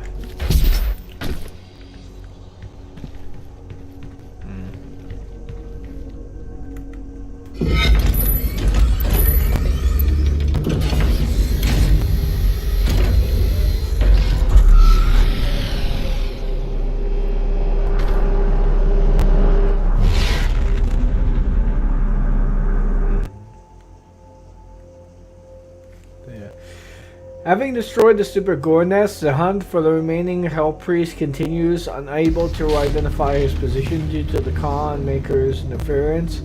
You have traveled to the ARC complex headquarters of the Armored Response Coalition in search of Dr. Samuel Hayden, leader of the human resistance on Earth, and the only person capable of finding the final priest. Well then. Let's see what we've got here, shall we? Arthur Runes. Overload a shield with the plasma rifle to kill 6 demons. Okay. That's going to be a little bit harder then. At least it's not saying 6 demons all at once, so that's good. Destroy 4 shoulder... Launch weak points of evidence, okay then, and Quarter Runes. Those should be easy just to do. across the complex. This industrial campus was once headquarters of the Resistance. Good news for the faithful. The deceiver, Samuel Hayden, has fallen. The Ark is no more. Well, I guess they answered our question as to whether or not Samuel Hayden is actually, like, engaging in this particular topic. The cleansing of Earth will ensure a 100% natural environment for the remainder of our planet's history. Huh. Oh, that's interesting. And the other image, and the other messages?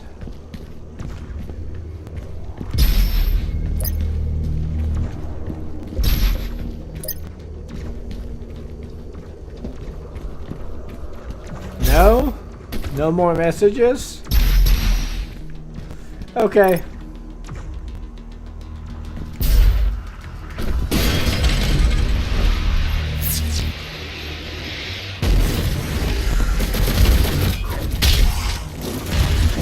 This area is no longer secure. Evacuation protocol is in effect.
There we go.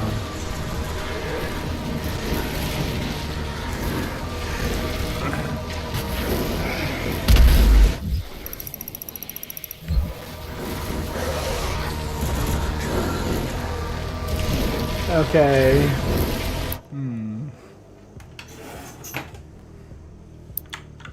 Let me see what's going on the Discord channels I normally pay attention to real quick. Let's see here. Let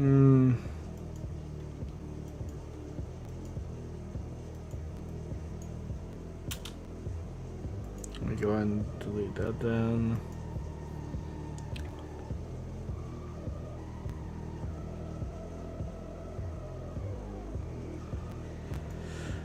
See here.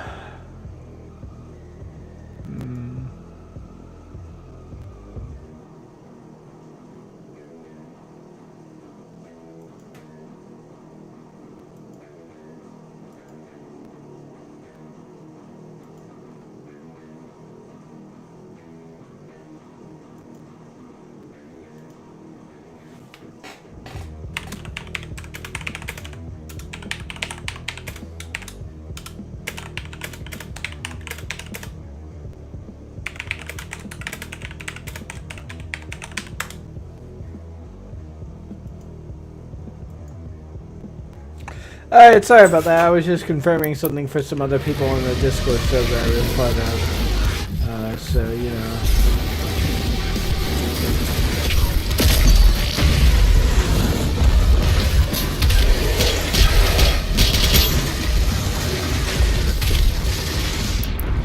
Yeah.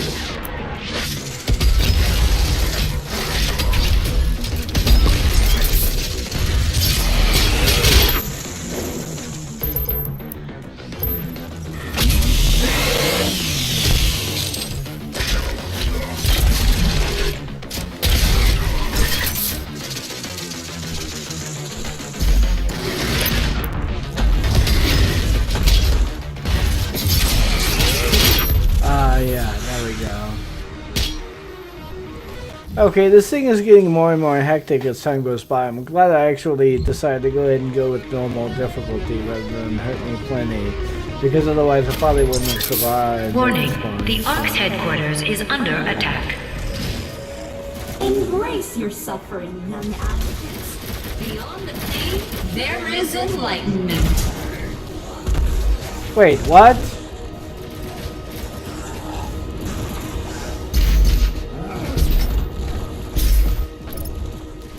Let me go and go over that again.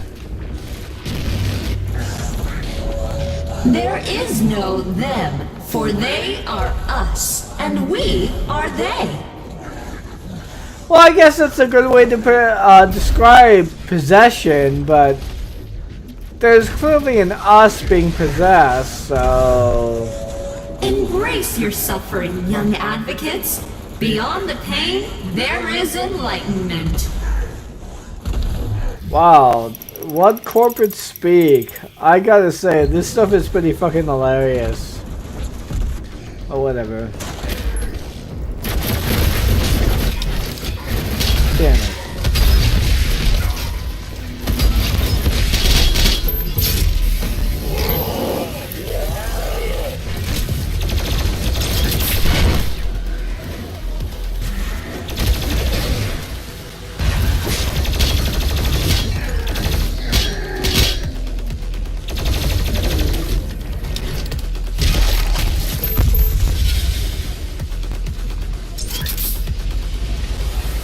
I guess I grouped them up pretty easily for us to get that, then.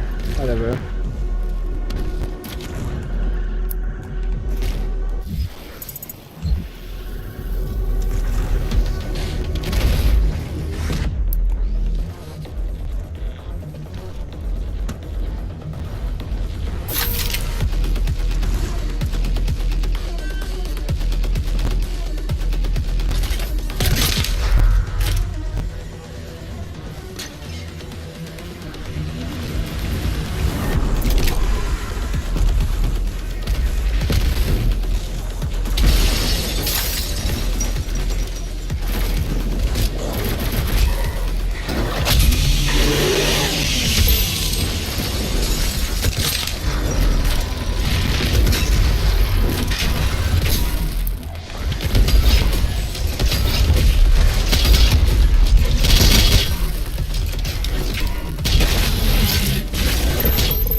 go ahead and go back to...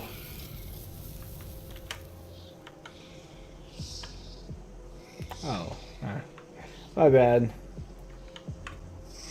Did not mean to show any of that because I didn't do anything of it, but yeah, okay. Ah.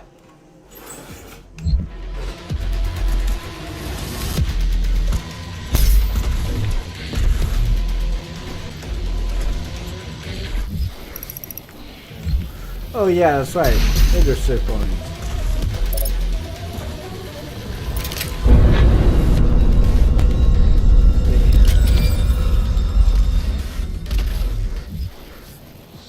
See, the watch now seems to be me, I guess. I don't know if somebody else is watching beyond me. But yeah. Oh, nice. 8 Praetorship tokens. Let's see what we got here. Let's see here.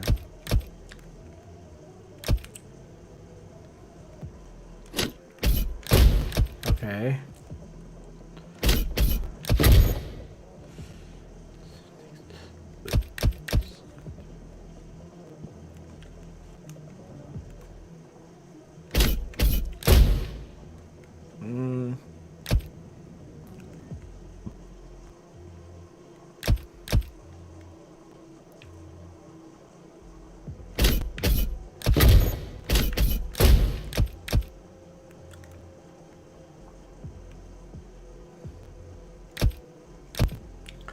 So you have 4. 1, 2, 3, 4.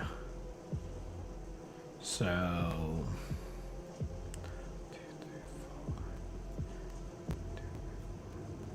yeah, I would only need another 4 to be able to do that. So I'm gonna wait till I get. Let's see here. Let's see here. I'll wait till I get another Praetorship token, and I'm gonna go ahead and do that then.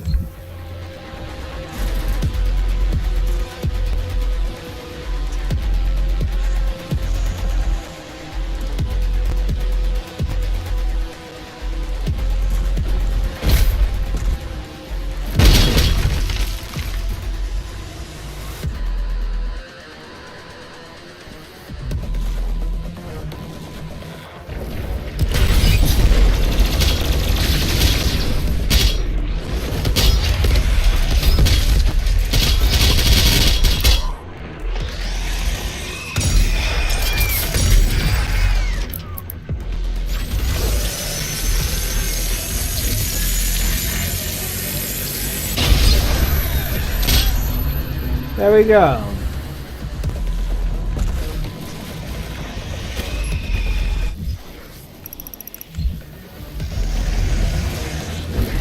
Attention. Samuel Hayden has fallen. The Ark is no more. Please evacuate immediately.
see, okay.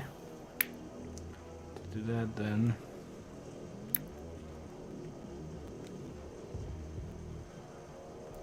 Two rooms, okay then.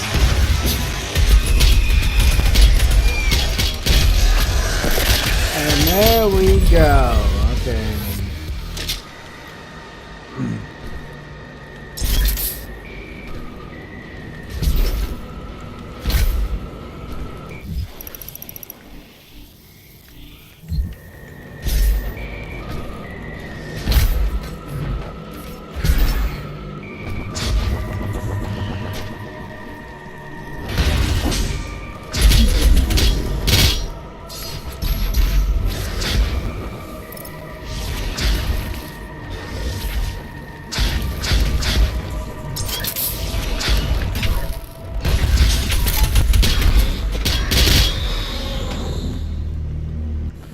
Alrighty, there we go. Okay, let's see here.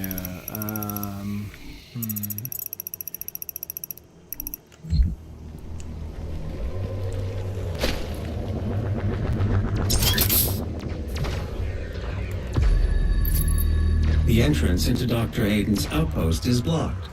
2 peripheral turrets identified. Calculating optimal firing path. Confirm. You could use both turrets to clear a path. I will mark them for you.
Alrighty, okay.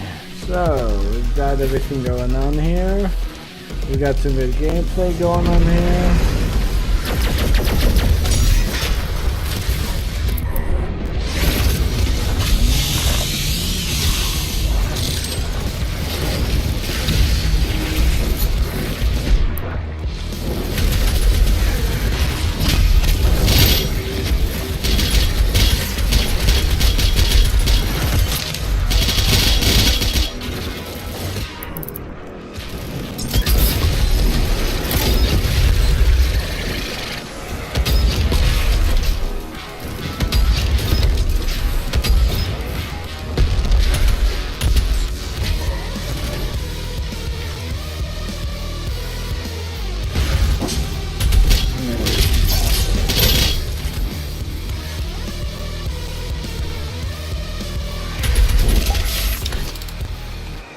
There we go.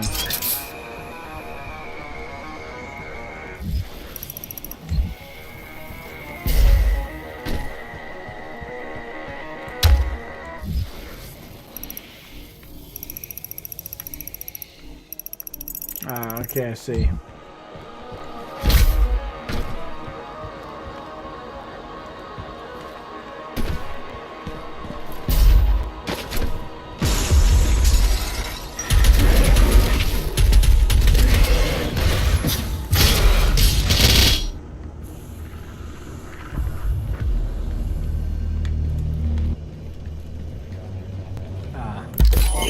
Okay, so let's see here now.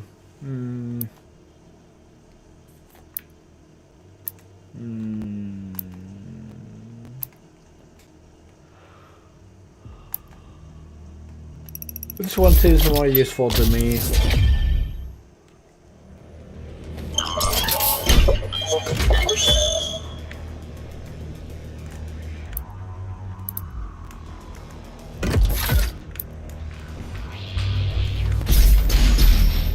Okay. Let's see, that's the useless kind of.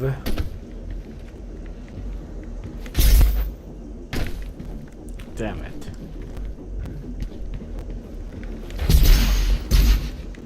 Damn it. There we go.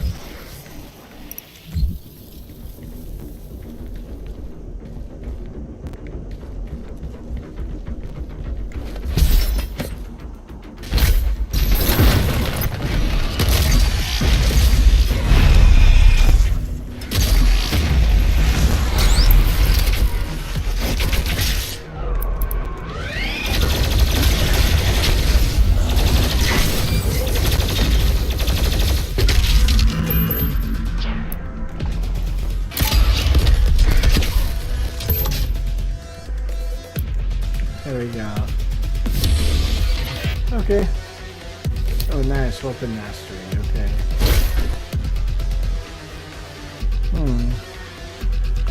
Well, it looks like Autistic Beaver decided to go ahead and bow out. Not surprising to me.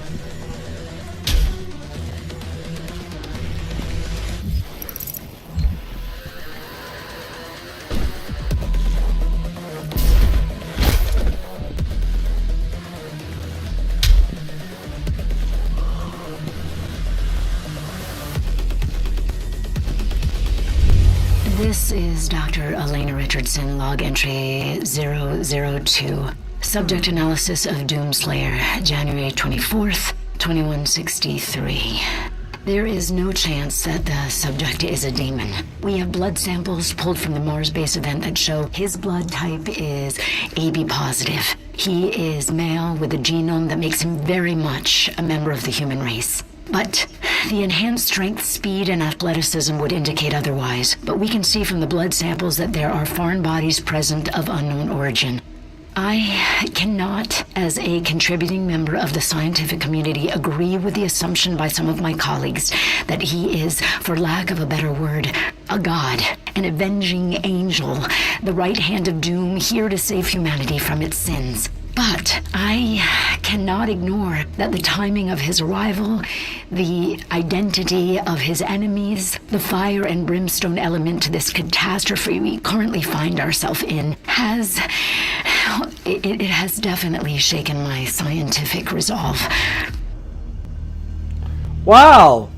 I gotta say, I wasn't expecting that kind of, like, lore building. I expected, for the most part, most people to just simply react to Doomslayer as if, you know, he was some kind of god or being of, like, great import, but apparently that's not the case. I'm not really too sure how to react to that. I mean, something like that in a Doom game, I'm honestly impressed that they went through the effort of doing that.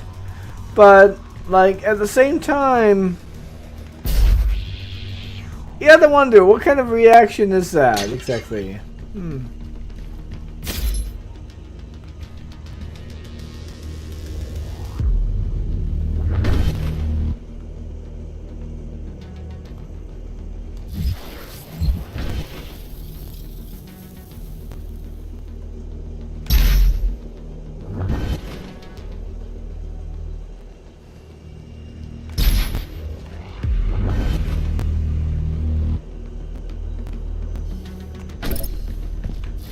Alright, okay. I see what's going on there now.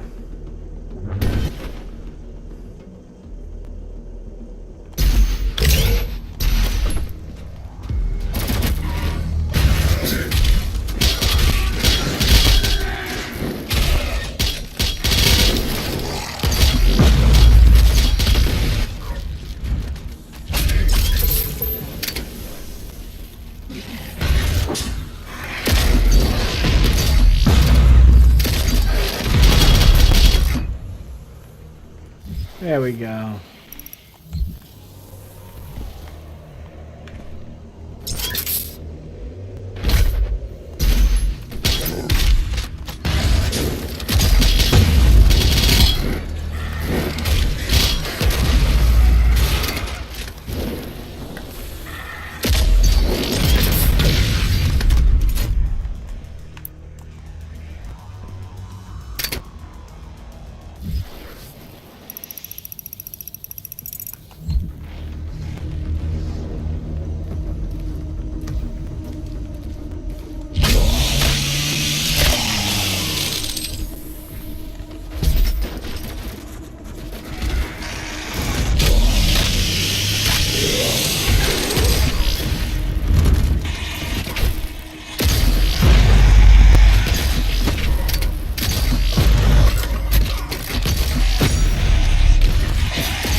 Huh.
This is Dr. Elena Richardson, log entry 005, subject analysis of Doomslayer, February 2nd, 2163.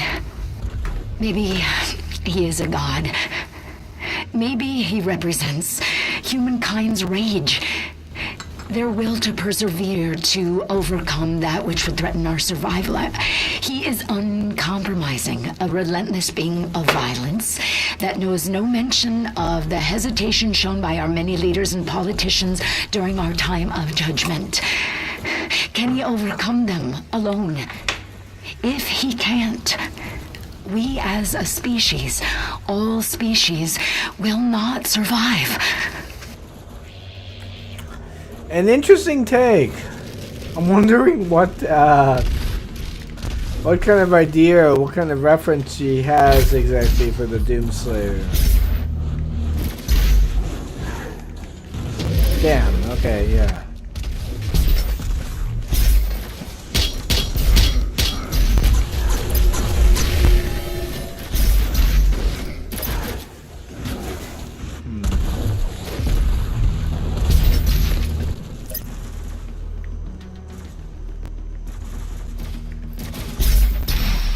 Okay. Okay, there we go.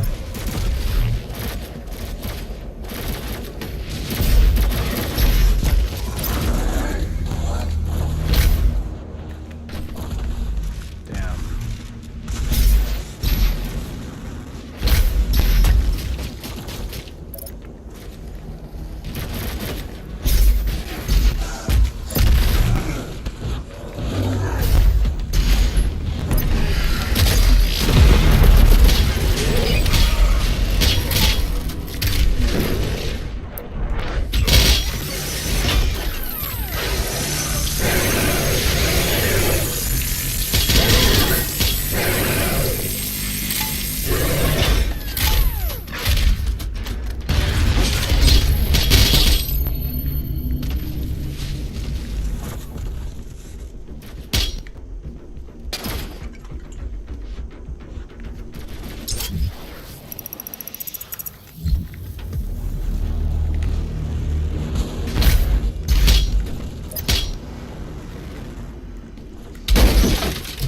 There we go.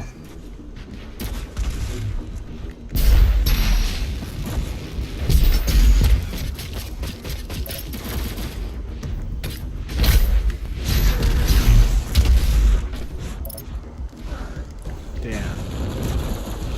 Okay.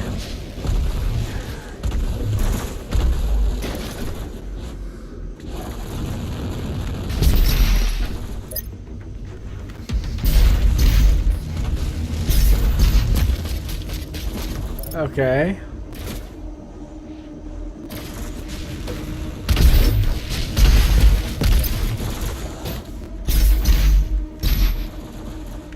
Ah, damn. Okay.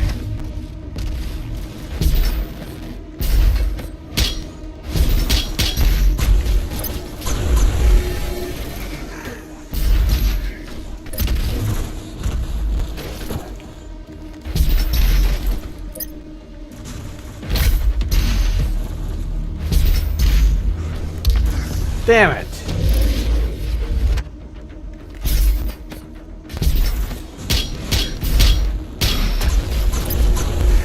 Okay.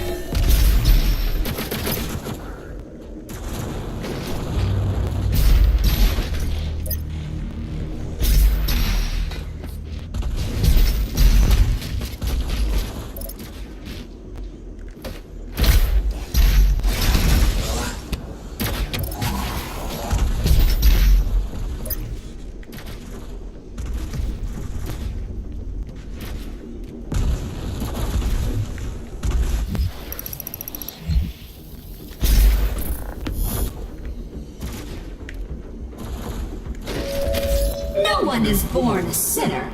You have to work hard to achieve success. No one is born a sinner. You have to work hard to achieve success.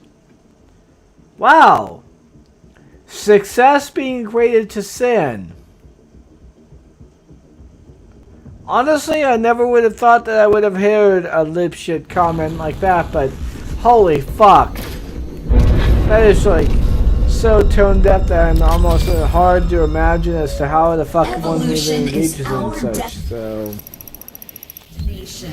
When they arrive, we arrive.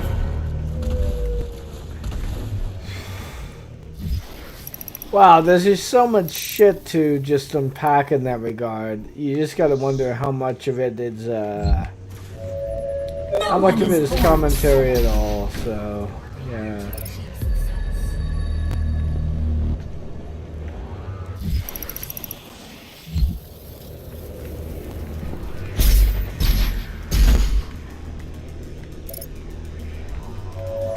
Evolution is our destination. When they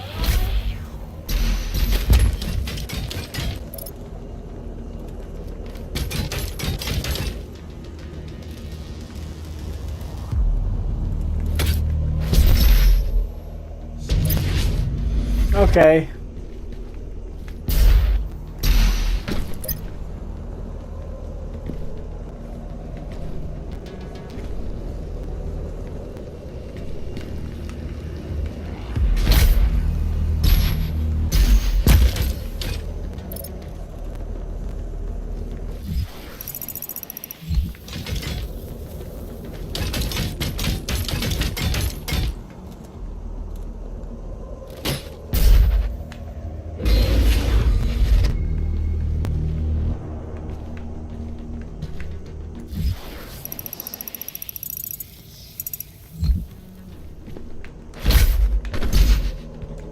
Ah, God. Fell over by accident. Okay, so let's see here. Let's see here. Okay.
Interesting.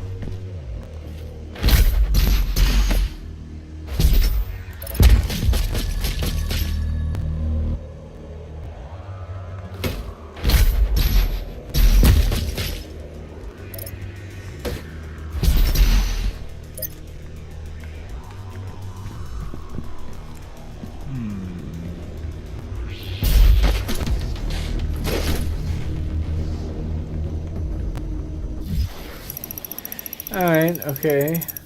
There's that.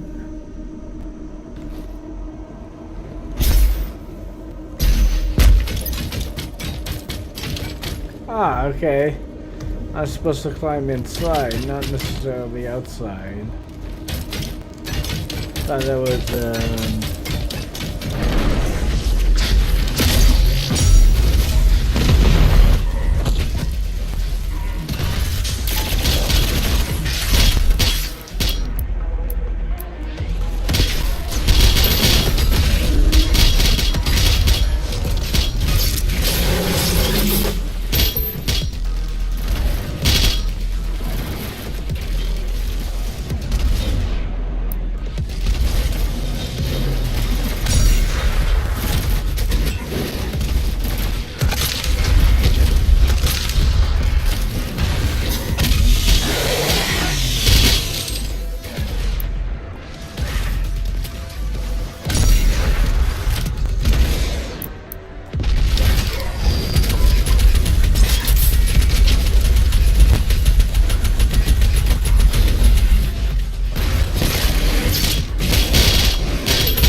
Honestly, I've had a fun ride so far.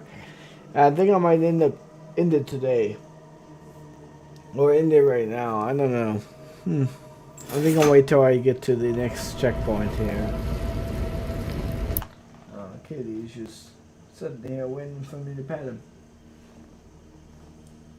He was looking up at me for God knows how long, I wonder. Waiting for me to notice him. Cute. Hey, kitty, kitty. Hey, there you go. Aw, Kitty looks at me every time I don't pet him. In fact, let me go ahead and show him up on screen real quick. Hold on. Logitech.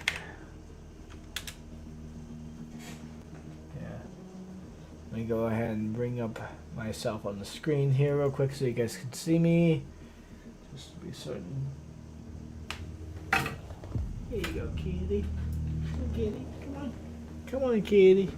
Come on. Yeah, that's right, kitty. That's right. That's right. Oh, you guys can't see me that very well. I guess it's because of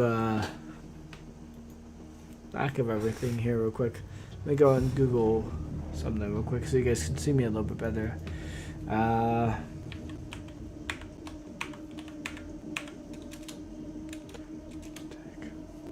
Yeah, there we go. And let me go ahead and bring myself up real quick. Oh, there we go. There we go. Alrighty. Yep. My cat's right here real quick. Let me just show him for a second. There we go. Kitty's a beautiful little cat.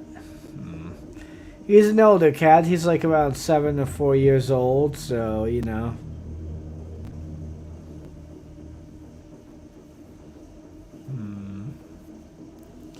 Yeah. Beautiful little cat.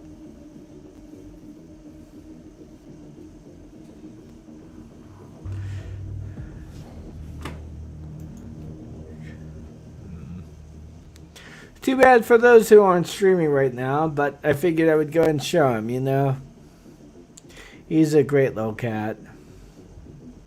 Definitely is.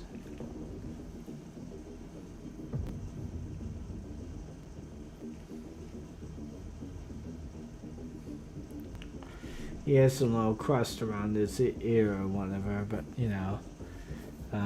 But yeah. Oh, got a call here.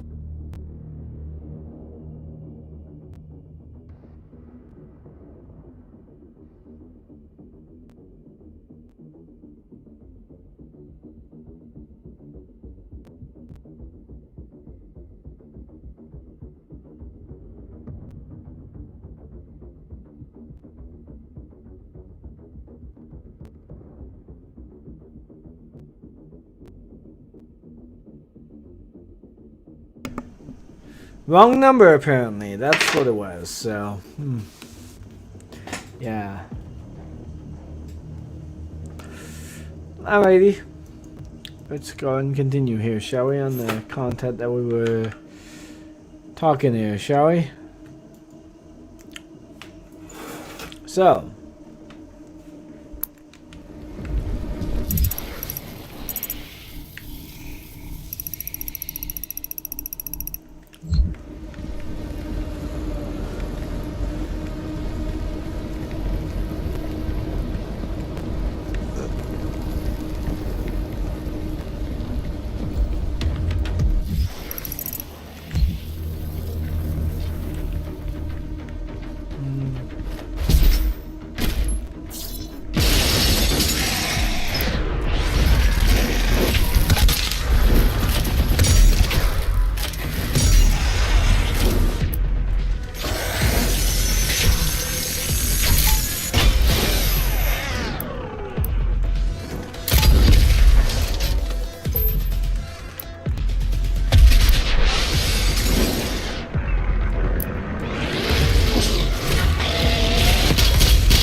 There we go.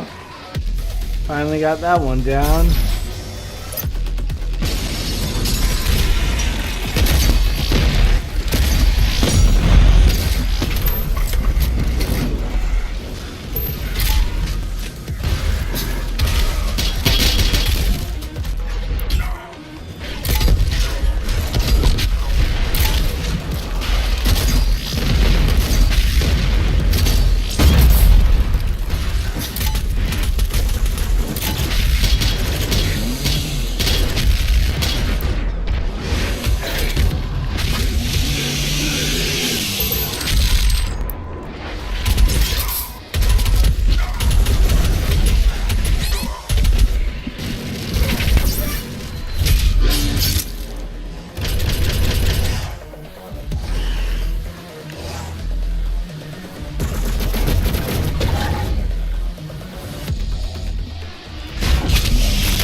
Okay.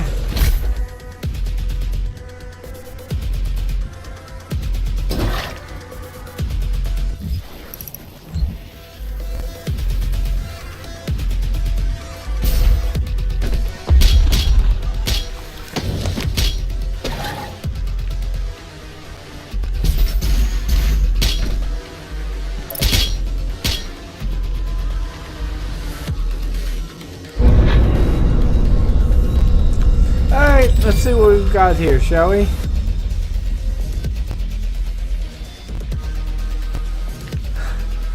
I guess you could call it Dark Souls if you want to call it Dark Souls. Honestly, honestly, if you refer to anything else, I would probably call it just Dark Souls with like lives. So, you know. Let's see here. 3.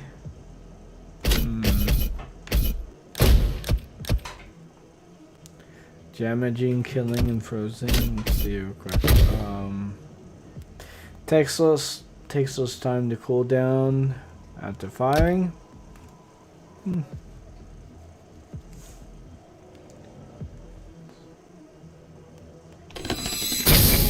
Yeah, okay, I'll go ahead and go for that then.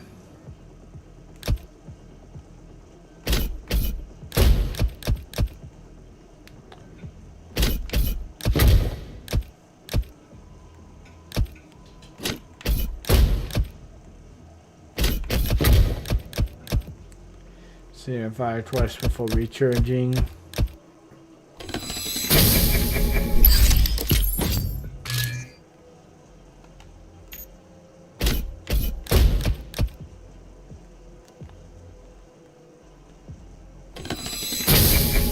Okay. And there we go. And I'm going to go ahead and take a bit of a break real quick. So I'm going to pause the stream here. So I'll be right back.